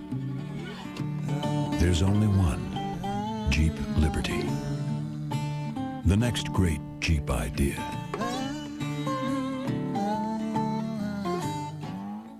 I'm going to see about a credit card. Oh, but honey. Rejected? You have no future! But I just got a great job! Run, little man! Run! What kind of bank is this? Take that! Honey, I already got us a Capital One card. 33 million people have chosen Capital One to help build their financial future. What's in your wallet? Come in, over. Where am I? On July 27th. How the hell did these monkeys get like this? From the director of Batman. Bow your head! Sleepy Hollow. Comes a world that defies the rules. And an adventure that rules the planet. Kill them all. Planet of the Apes. July 27th, only in theaters. The NBA on NBC is brought to you by Jeep Liberty, the next great Jeep idea. Jeep, there's only one. By Bud Light, for the great taste that won't fill you up and never lets you down. Make it a Bud Light. And by Capital One. What's in your wallet?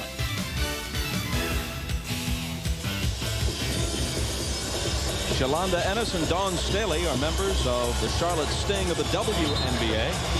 Our coverage of the WNBA begins on Memorial Day here on NBC.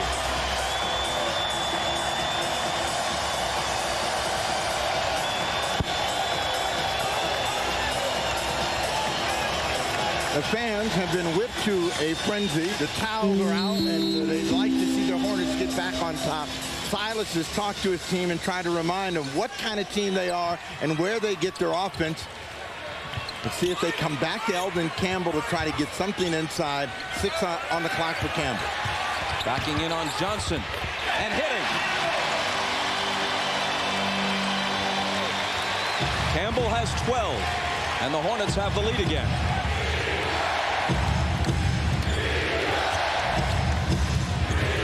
Ray Allen on the baseline. He has now hit 4 out of 6 to score 9 points in this third quarter after shooting just 1 of 7 from the floor in the first half. Yeah, he's getting a little bit more room to roam. The defense is not reacting as quickly as it was to Ray Allen earlier. He's starting to make them pay, coming back to Campbell as they try to get their inside game working. Stay off the perimeter. A drive by Wesley, and he turned it over.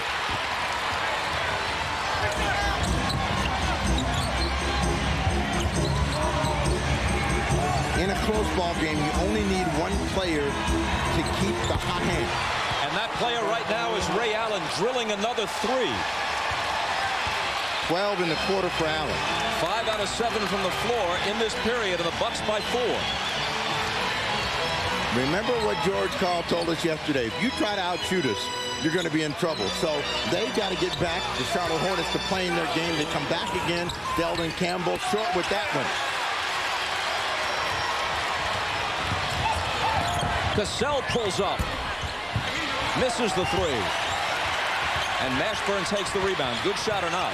Well, for the Milwaukee Bucks, it's a good shot. He wants to keep the tempo quick. He's got Charlotte out of character right now, so if he can get them to come back too quickly, he'll live with them. They got a 4-point lead. They're no longer down, and Charlotte fighting the clock. Davis for 3. To cut it to 1. And he has a dozen.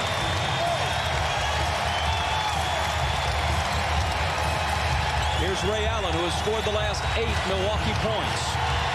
I see before they were running 2 guys at him. Now they're letting him operate by himself. 1-on-1 against P.J. Brown. 8 on the clock. Allen slings it outside. Here's Cassell. 2 seconds to shoot. Can Thomas beat the buzzer? No. 24-second violation.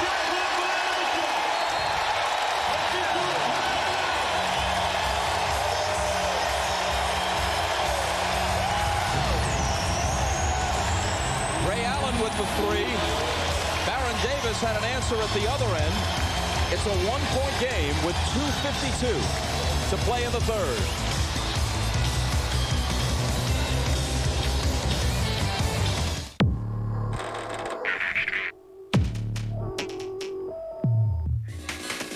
We test dehydration under extreme conditions. We test how the brain works when the body is fatigued. We test over and over in a real lab with real athletes with a very focused goal of improving athletic performance. It's called the Gatorade Sports Science Institute. You can look it up. People are beginning to think of the automobile as a personal and individual means of transportation. In order to continue moving forward, you need to remember where you've been. Give them an expressway and they're Our future reflects our past. It's how we build great cars. At the Chrysler Proving Ground, the drive of a powerful engine. Expectations run high in this family. And now Chrysler PT Cruiser is Motor Trend's 2001 Car of the Year. You really have to drive it. Come on, sure. Look, she's doing it again. Again, Billy? Sophia? Who are you talking to? Billy. I will come to visit you. Billy? But he's in America. I know. Hey, Mama, who is that? My friend. She's crazy. She's crazy. With MSN, you've got the world's #1 messenger service to talk with friends online right from your homepage. She's doing it again. Voglio attaccare. Guardalo, guardalo. Torna dalla mamma. Non è la tua fidanzata, dai. Anche la mia, gioca meglio. Stai giù con le gambe, difendi. Ok, vieni qua, prima lezione. Giù con le gambe e gli stai addosso. Lascialo stare, lascialo stare. Basta, è impossibile marcarlo. Non ti preoccupare, adesso cambiamo le squadre. Va bene, dai. Ok, adesso la palla è mia. Dove vai? Dammi la palla. Questa è la mia casa. Monday, 8/7 Central. Weakest Link is heating up. You don't know the difference between Chris Rock and Aretha Franklin, do you? 8 new players compete for a $1 million prize. She got it wrong, she's off. And it's winner take all. Who is the least likely candidate for human cloning? Weakest Link, Monday at 8/7 Central on NBC. Goodbye. Ray Allen has been quiet for the first half as he was in the second of Game 3, and that layup broke Ray Allen loose, and since that point, he has had the torch in his hand, and the Charlotte Hornets have given him freedom, and he is making them pay dearly. 12 points here in the quarter, a couple of three-pointers, and Paul Silas during the timeout said, guys, we have got to find Ray Allen. We have got to make him put the ball on the floor, so let's see if they come back out trapping Ray Allen. Lindsey Hunter in and guarding Baron Davis. And whenever they've really gotten in trouble in this series, they've expected Jamal Mashburn to bring him out of it. Baron Davis is not a great three-point shooter. He makes one, makes the mistake of thinking his name is Ray Allen. He does not make two. They've got the bigger P.J. Brown on Allen right now.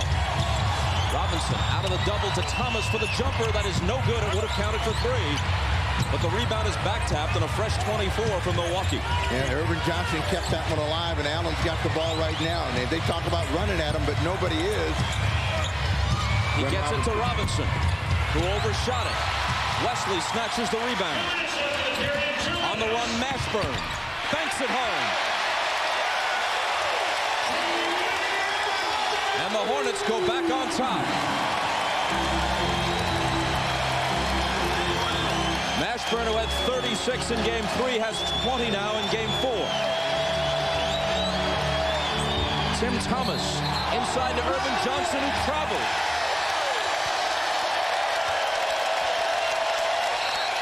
Mashburn had a difficult chore. He wanted to get to the rim, and Lindsey Hunter came underneath him, so he had to also avoid the contact that might get him a charge and get the hoop up to the task.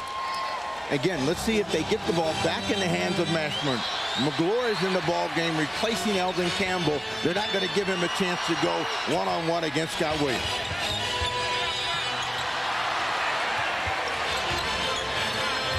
Mashburn against Robinson, who fouled him.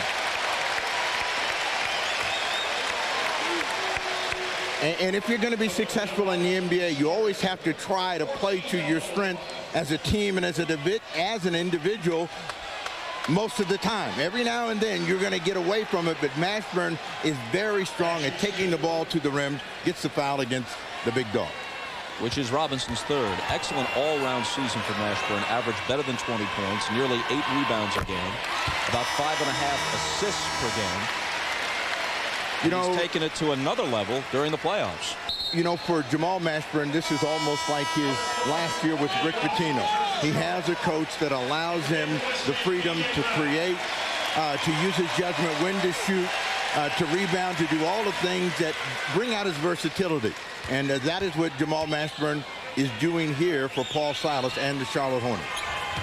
A 77% free throw shooter. He's a perfect 8 for 8 in this game today.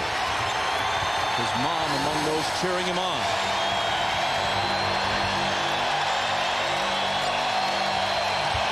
Robinson takes on almost the entire Hornet defense. The basket will not count. Interference after the dunk attempt, popped back out.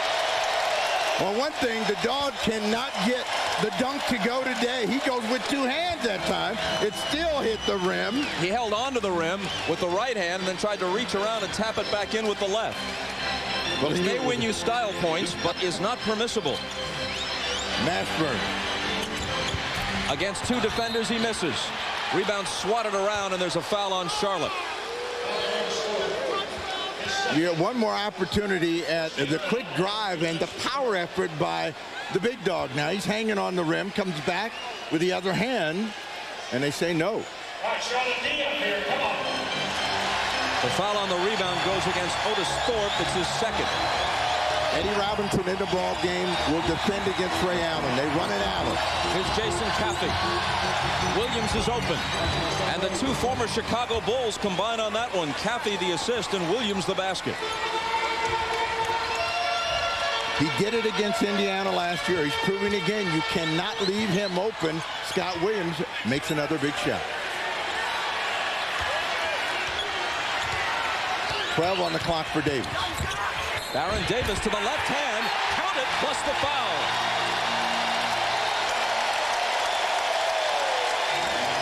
Explosive and quick, and Lindsey Hunter needed to go to him and didn't, and that allowed Davis to get that quick step and inside. A nice shot with the left hand and a chance for a three-point play.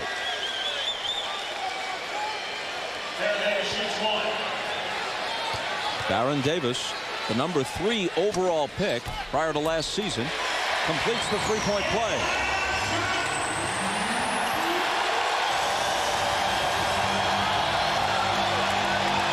A short while ago, Milwaukee led by 4. They now trail by that margin.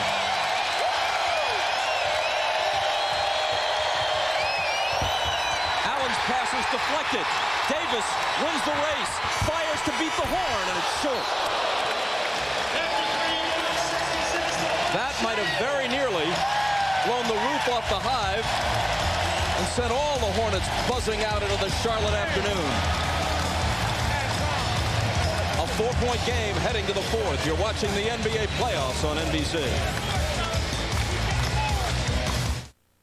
Okay, Magical Union Local 232 is now in session. The issue, the magic shortage.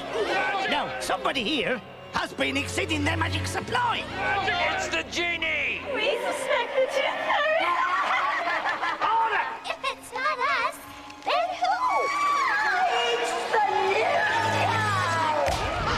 Introducing the all-new Chrysler minivans. From the most affordable to the most luxurious, they have all the magic. Get it out, people. How do you define excellence? Is it creativity? What about dominance?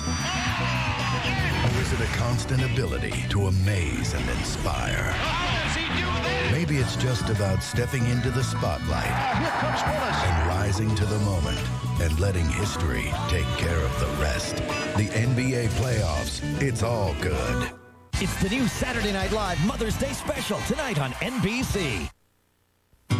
All I want to know is how fast can this puppy go? Let's go see. Tell me, can you read the speedometer? No! Why? Because my head is pinned to the window! Does that answer your question? Yes! Ford Focus, saving you some G's with 2.9 financing plus $500 cash from your Northern Indiana Ford store. Could we stop now? We did. Oak Express's rapid growth to over 120 stores in 30 states is causing us to undertake a major remodeling effort in most of our stores, which means it's your chance to save during the Oak Express remodeling clearance. Get incredible bargains on our entire stock of dining, home office, home entertainment, and bedroom furnishings. And along with our super remodeling clearance discounts, we're also offering no payments, no down payment, and no interest for 1 full year. Off Washington Center Boulevard in the Furniture Row Shopping Center. Saving Your Skin, Monday on NBC 33, 11 at 10. This copyrighted telecast of the National Basketball Association is intended solely for the entertainment of our audience. And any retransmission, reproduction, rebroadcast, or other dissemination or use of this telecast, or of the pictures, descriptions, or accounts of this game without the express written consent of the National Basketball Association is prohibited. For years and years, the Charlotte fans were among the most avid in the NBA. Interest waned a little bit in the last couple of years, even though they posted good records under Paul Silas. Fans don't like, no matter what the locality, to feel the squeeze being put on them for additional funds for an arena or whatever the case may be. But with the team playing well deep into the playoffs, they've come alive again. Wesley's attempt at a three bounces off the rim, goes over the glass, and out of play. Charlotte ended the third quarter on a 10-2 run to lead by 4.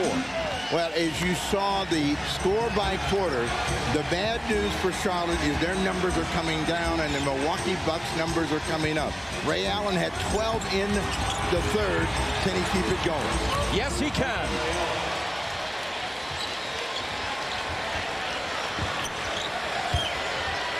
He has 19. So it is Allen picking up the slack for his team. Mashburn is going to have to continue to carry the torch for the Hornets. 10 on the clock for David Wesley. Here's Mashburn, 3 seconds to shoot. It spins out. Nice rebound by Robinson, but he can't finish it. Hustling play by Eddie Robinson, but no result. And at the other end, it's Glenn Robinson, who ties the game at 70. It's been a tough half I should say a tough afternoon for the big dog in terms of dunking the ball. So if he goes back to his money, which is a jump shot, he could have a big finish as well. Mashburn backing in against Robinson, who got the ball and blocked it out of bounds. Robinson not noted for his defense, but read that one perfectly that time as Mashburn showed the ball a little bit too soon. 6 on the clock. Eddie Robinson fires off the inbound and misses. Lindsey Hunter chases the rebound down. Ray Allen for 3. Badly off the mark with that, but Jason Caffey, another hustling play.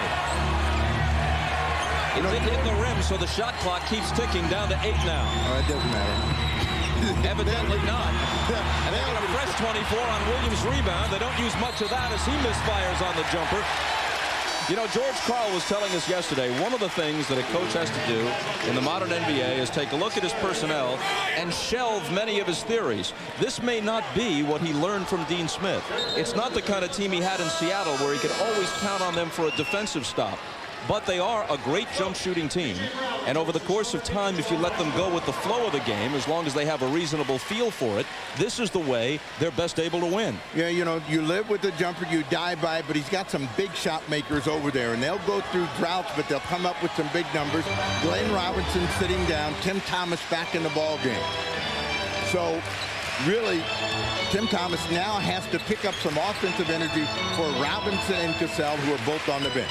Foul on Jason Caffey is 3rd, and the pass eludes Wesley. Baron Davis trying to hit him, cutting to the bucket. Milwaukee gets it back. Baron Davis thought that David Wesley was looking for this, but the pass was a little bit too far underneath the hoop anyway. Had he caught it, he would have been out of bounds.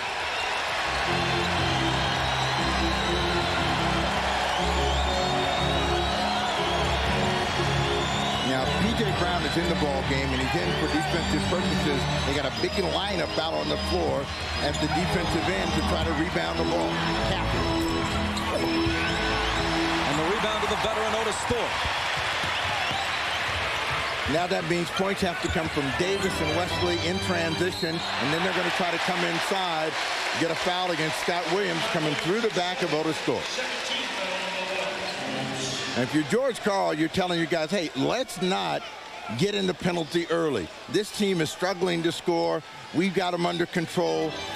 Let's not give them anything easy. Second team foul of this fourth quarter from Milwaukee. Charlotte doesn't have one yet.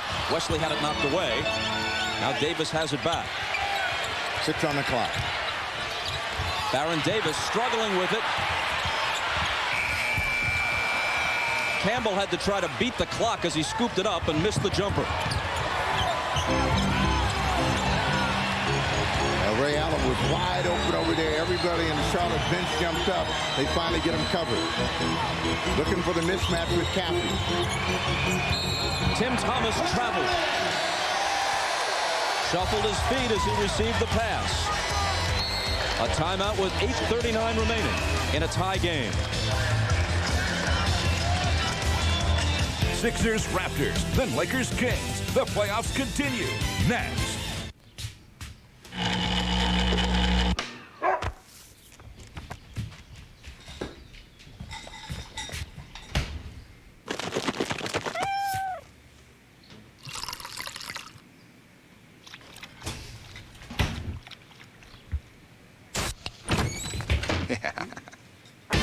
Calling a few pals?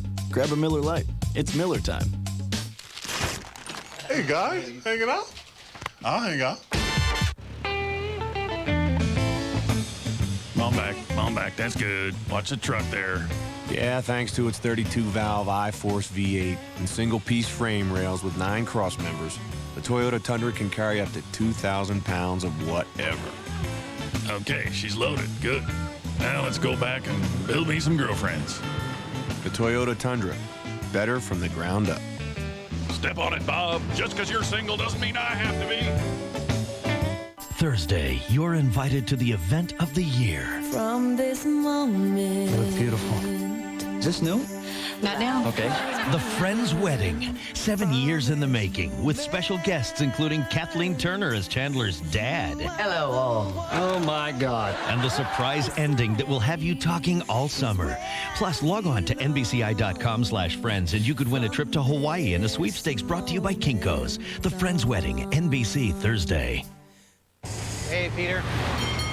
Well, how's this? You pay less for every gallon of gas you buy at Mobil when you use a small business card. You know American Express. Say a fill-up is 30 gallons. You got 7 trucks. You fill them up a couple of times a week. You'd save over $600 a year just by using this card. So why would you pay any other way? Every year, we help small business save real money on gas, shipping, travel, and more. What can we do for your business? Call us at 1-800-SUCCESS. The NBA on NBC is brought to you by the Toyota Tundra. Better from the ground up. By Miller Lite. Grab a Miller Lite. It's Miller time. And by Adidas. Forever Sport. Bobby Phills, by all accounts, one of the more decent people in sports, was a beloved figure here. He was killed a year ago while drag racing at high speeds with teammate David Wesley. There is Phil's widow, Kendall, who is frequently in attendance at these games. His jersey, as you see, hangs from the rafters. And the team has dedicated its season and its playoff run to him. Well, if they need inspiration, they need it from Bobby Phills right now. This team is shooting 33%, and the only reason they're staying in the game is because of their advantage at the free throw line. They come back to Campbell, and he looks at the official and said, I'm not that bad. I had to get fouled. We played more than 3.5 minutes in this fourth quarter, and Charlotte hasn't scored yet in the period. Purcell back out on the floor to give Ray Allen a breather. Tim Thomas with a tough shot that won't fall. P.J. Brown takes the rebound. Now, you know, when Paul, as I said before, whenever Paul Silas gets in trouble, he wants to go to his inside game, but he also wants to put the ball in the hands of Jamal Mashburn. See if Mashburn can create an opportunity or draw a foul. They've been fighting the clock on every possession. Mashburn gets the foul. Tim Thomas. The foul on Thomas is his 4th. Where Mashburn has been able to get Glenn Robinson and Tim Thomas off balance is with that first jab step. They're biting on it. They need to back off. He's not shooting the ball like he did in Game 3. Make him beat them from the perimeter.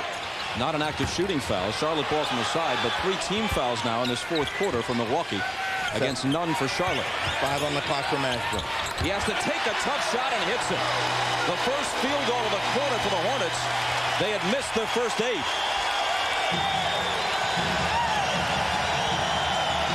.24 for Mashburn. Jason Caffey. The follow doesn't count. A Charlotte foul. This shot was true to the mark. Every big shot that they needed in Game 3, and they need a big one here just to get in it, and Mashburn up to it. At the other end, P.J. Brown fouled Caffey. 2 on Brown. Caffey, the former Bull and Warrior, one-time college teammate of Antonio McDyess at Alabama, delights the crowd in Charlotte by missing the first. You know, Milwaukee, a very good free-throwing team for the season, but in this ball game, they are shooting 58%, and that will drop with the miss from Caffey. He missed them both. And it's still the Hornets by a basket.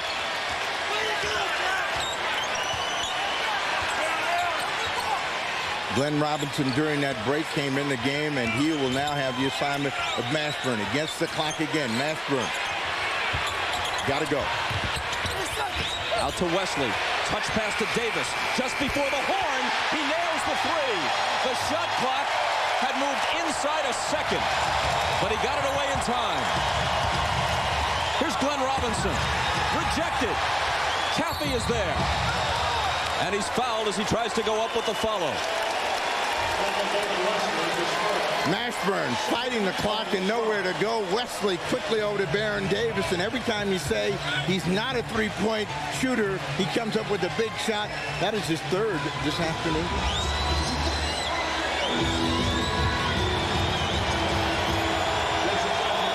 Caffey has 5 rebounds today, all of them off the offensive glass. He was at the free throw line just moments ago and missed 2.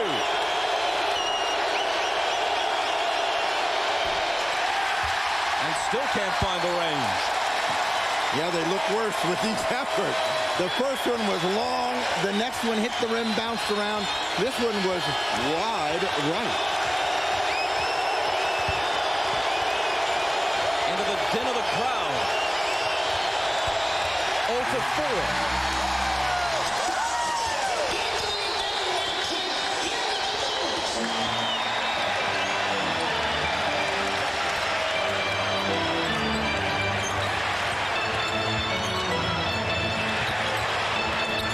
Wesley thought about a 3.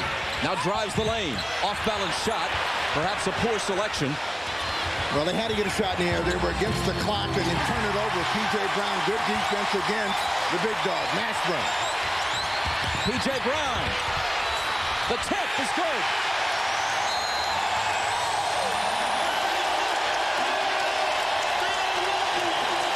Brown missed. Mashburn there to tip it home. And the Hornets are up by 7.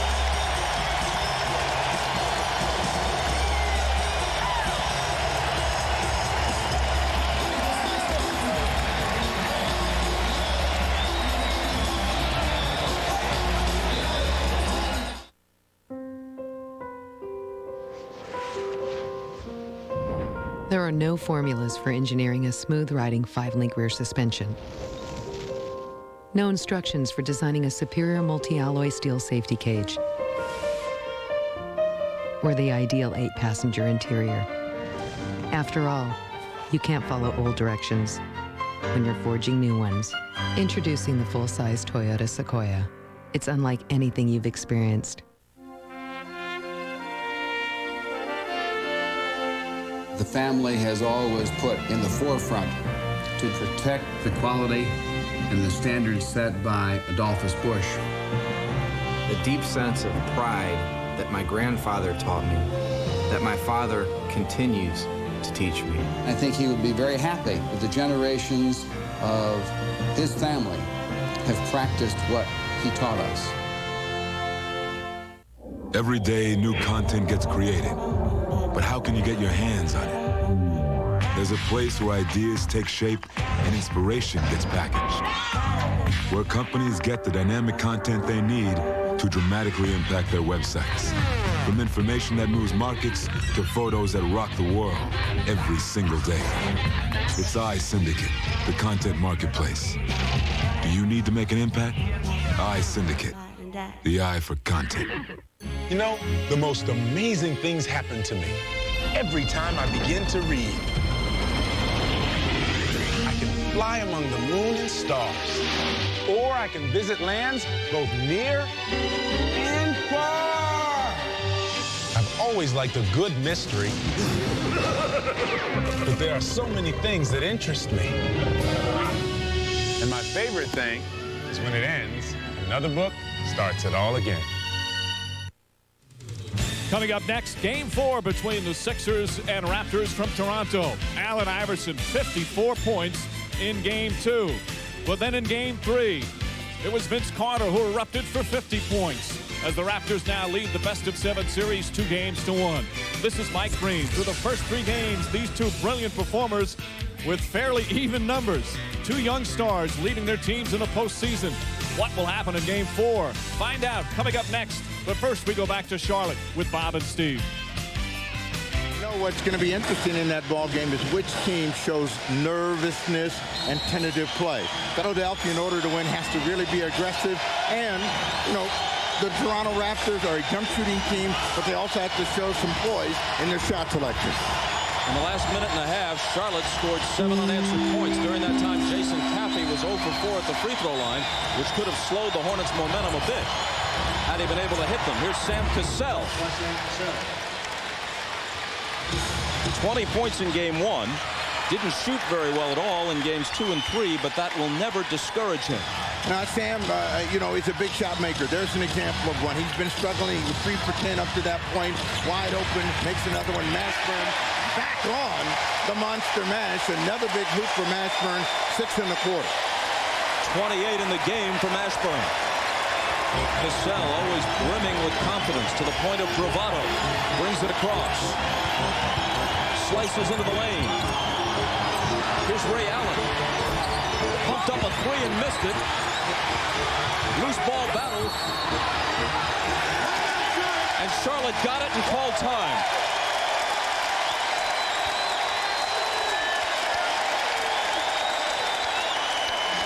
This crowd is reminiscent of the crowds of years ago at the Charlotte Coliseum. You can barely hear yourself think in this place. But I do think the Hornets lead by 7.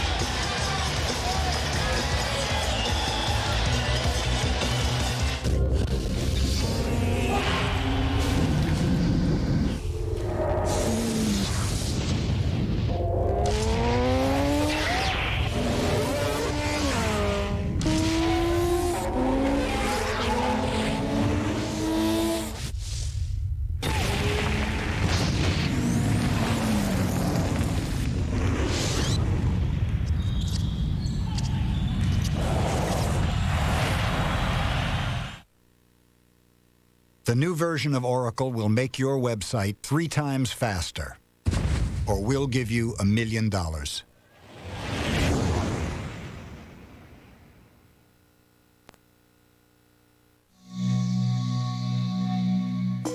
Your perfect automobile. Imagine it. The seats cool you when you're hot and warm you when you're cold. The air you breathe is possibly the purest anywhere. The sounds you hear are some of the finest in the world. The Lexus LS 430. You don't have to imagine anymore. See your Lexus dealer now.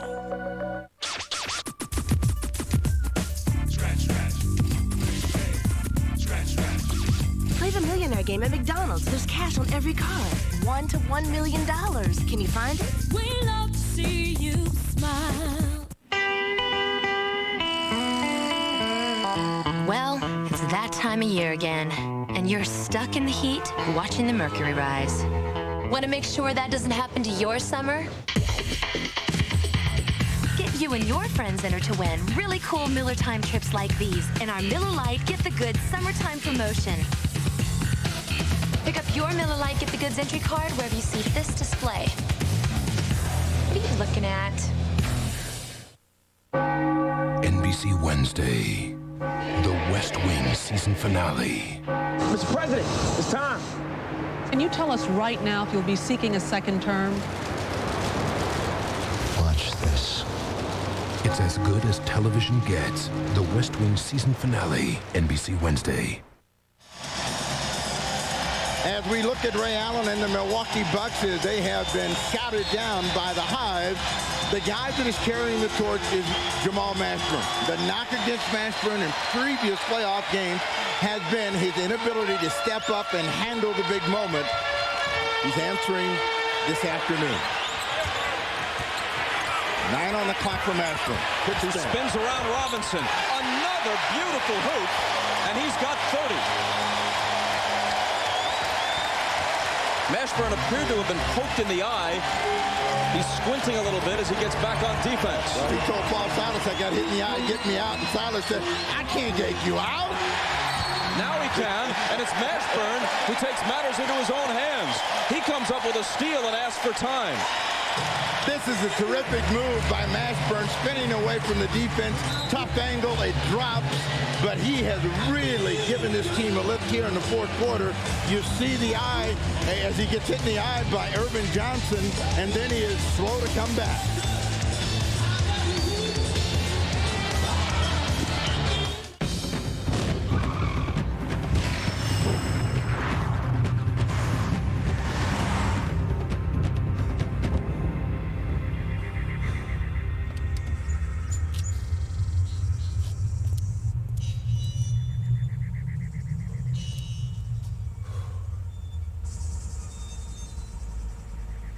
The new, faster than ever Lexus GS 430. Pace yourself. It's not where you come from. It's where you're going. It's not what you drive. It's what drives you. It's not what's on you. It's what's in you.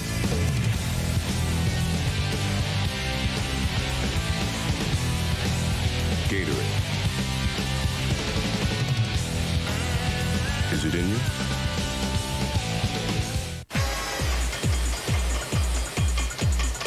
Hey, it's time to clean up your act with new Edge Clean Shave Gel. Edge Clean's got a built-in facial cleanser. It helps lift dirt and oil from your face to the phone, cleaning while you shave.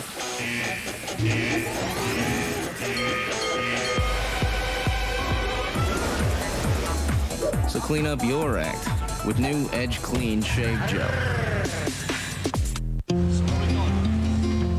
U.S. road maps, $11. Ballpark guide, $22. Opening day tickets, $18. One stadium down, $29 to go. Priceless. So how far, Steve? There are some things money can't buy. For everything else, there's MasterCard, preferred card and devoted fan of Major League Baseball.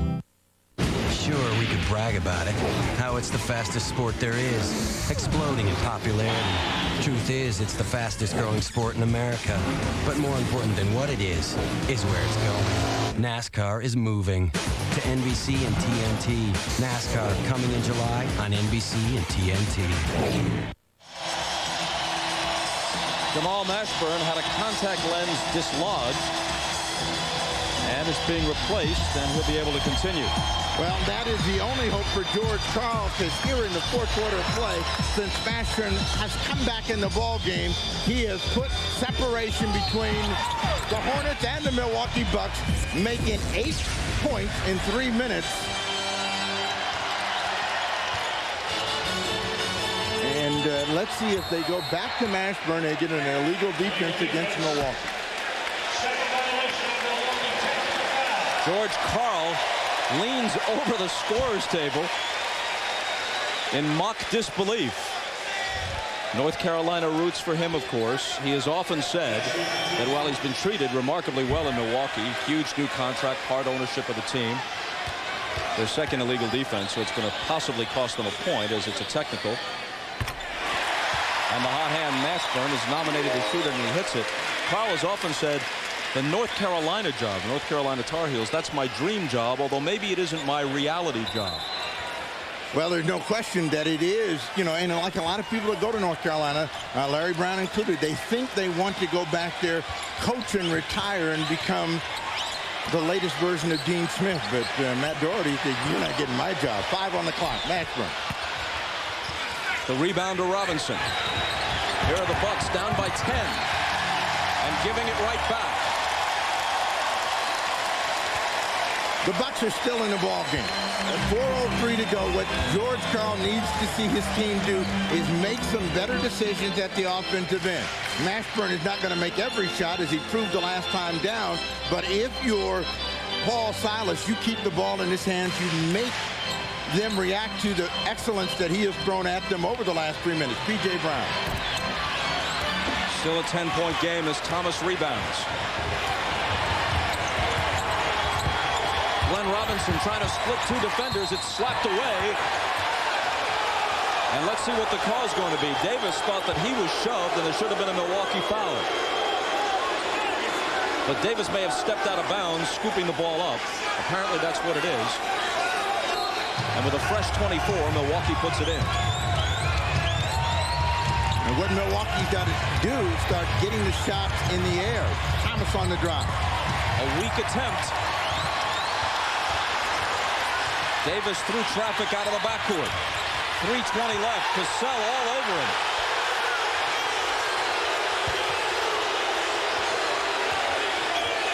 Fans screaming for the foul on Sam. They don't get it.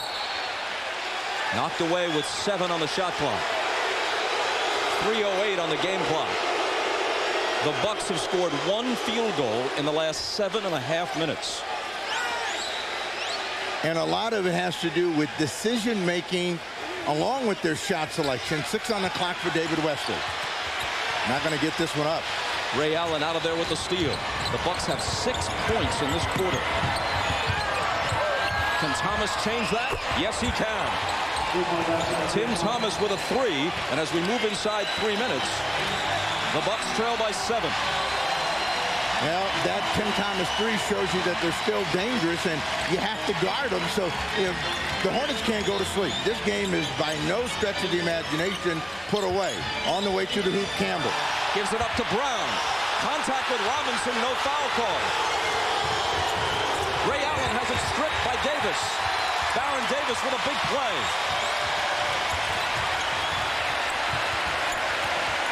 Trying to trap in Sam Cassell, and they finally call Sam for a foul. And Joe Crawford is eyeing Cassell, who gave him that wave of derision as if to say, you know, Sam, if this weren't a playoff game, I might tee you up right now. That's 5 on Cassell. Well, remember how Joe Crawford started the ball game off in Sacramento. Double technical right away, and his thought was, let's clean this up right away and get it over with. Turnover. Cassell with the steal, and Campbell fouls him. Both teams feeling a little pressure, a little fatigue.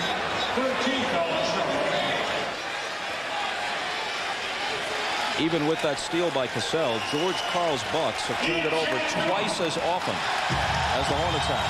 22-11. Neither team over the limit yet. Here's Allen. Lost it again. Mashburn ahead to Davis, and Baron Davis lays it in.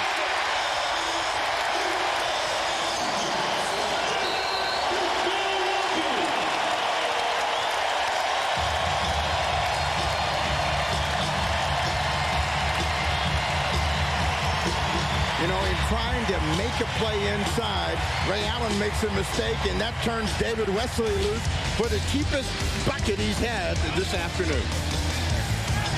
Hey, look, we got a loose ball rebound. You must be hungry.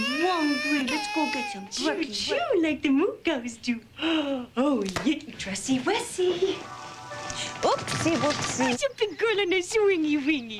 Boo, boo, boo. Is Daddy Waddy home from worky jerky? When you're in desperate need of a night out, you need Broadway.com and Visa. How silver. Wonderful use of iambic pentameter. Wameter. Visa, the preferred card of Broadway.com.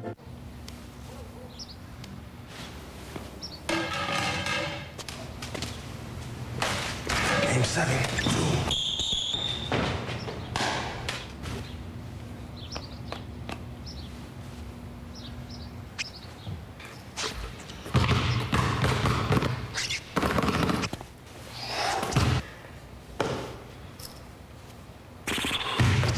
Fourth quarter, Lakers are down by 5. Shakes, base.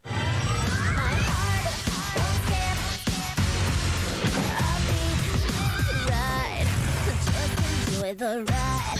Don't need a reason why. Everything's alright.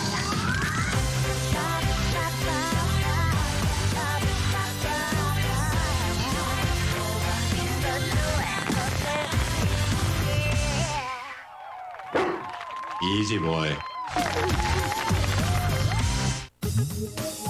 The Schick Extreme 3. Triple blade performance. Pivoting head, and after a bunch of great shaves, you just toss it and serve up another. Schick Extreme 3. Schick. Shave something. $1 billion. That's how much Oracle saved in 1 year using its own e-business software. How much will you save? Oracle. Software powers the internet. It begins to appear as if Game 6 will, in fact, be necessary. We know they will play Game 5 on Tuesday in Milwaukee. Snapper, you had it right just before the commercial. I mistakenly gave credit for the basket to Baron Davis. It belonged to David Wesley. And the Hornets lead by 9.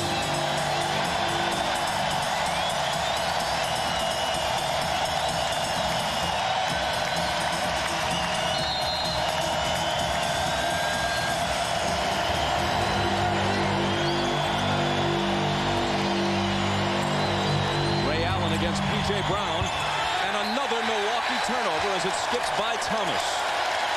Poor decision-making down the stretch has really hurt George Karl and his team. Early in the ball game, they made a bunch of turnovers, but they were able to live through it. They don't have enough time.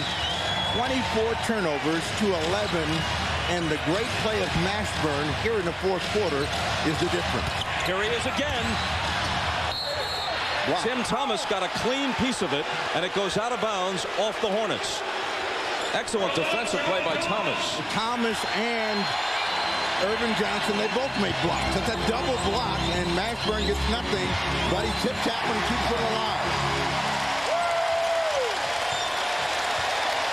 Now Baron Davis looking to slow it down. Everybody up at the Charlotte Coliseum. Ticking down toward a minute. Eldon Campbell had it ripped away by Big Dog Robinson. The clock against the Bucks.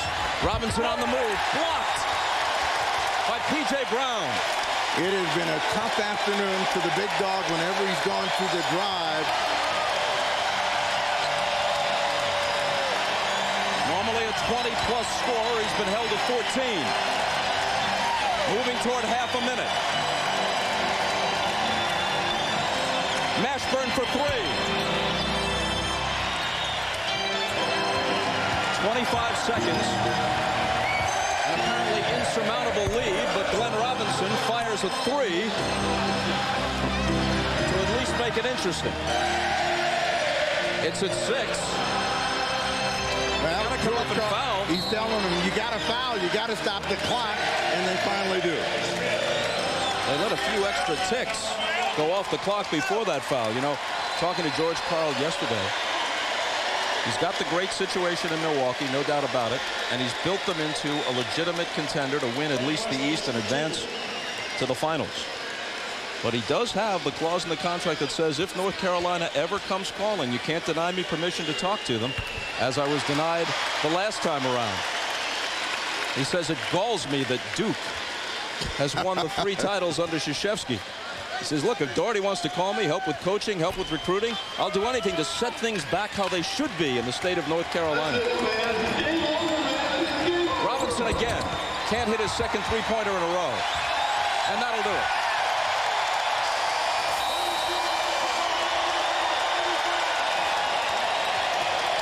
The Hornets win it 85-78. The home team has won all 4 games in this series. If that's any comfort to the Bucks, in what now becomes a best 2 out of 3, they've got games 5 and 7, if necessary, on their home floor.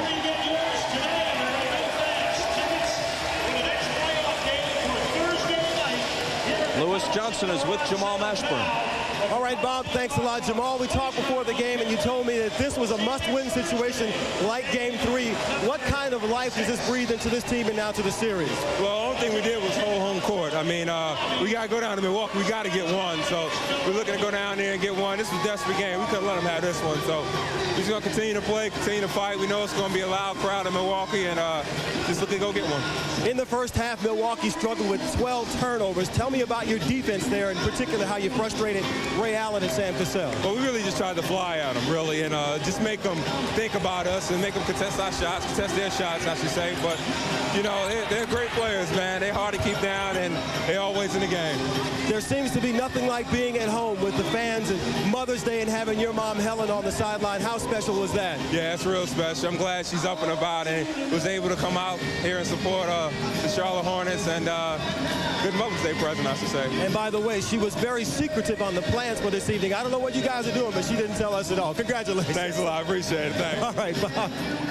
All right, Lewis, one way or another, they should be celebrating 31 points and 8 boards for Jamal Mashburn. And again, the Hornets did the job on the big 3. Even though Ray Allen had an excellent third quarter, he wound up shooting just 7 for 17, had 19 points. Glenn Robinson was 7 of 19 for 17 points, and Sam Cassell had 8 points and 4 assists. Once again, the final score from Charlotte. The Hornets 85 and the Bucks 78 to even the best-of-7 series at 2 games apiece. Shortly, we'll be joining Game 4 between the 76ers and the Raptors. Toronto has the 2-1 edge in that series. That comes up after these messages. For Steve Snapper Jones and Lewis Johnson, I'm Bob Costas. And from the Hive in Charlotte, so long. You're watching the NBA playoffs on NBC.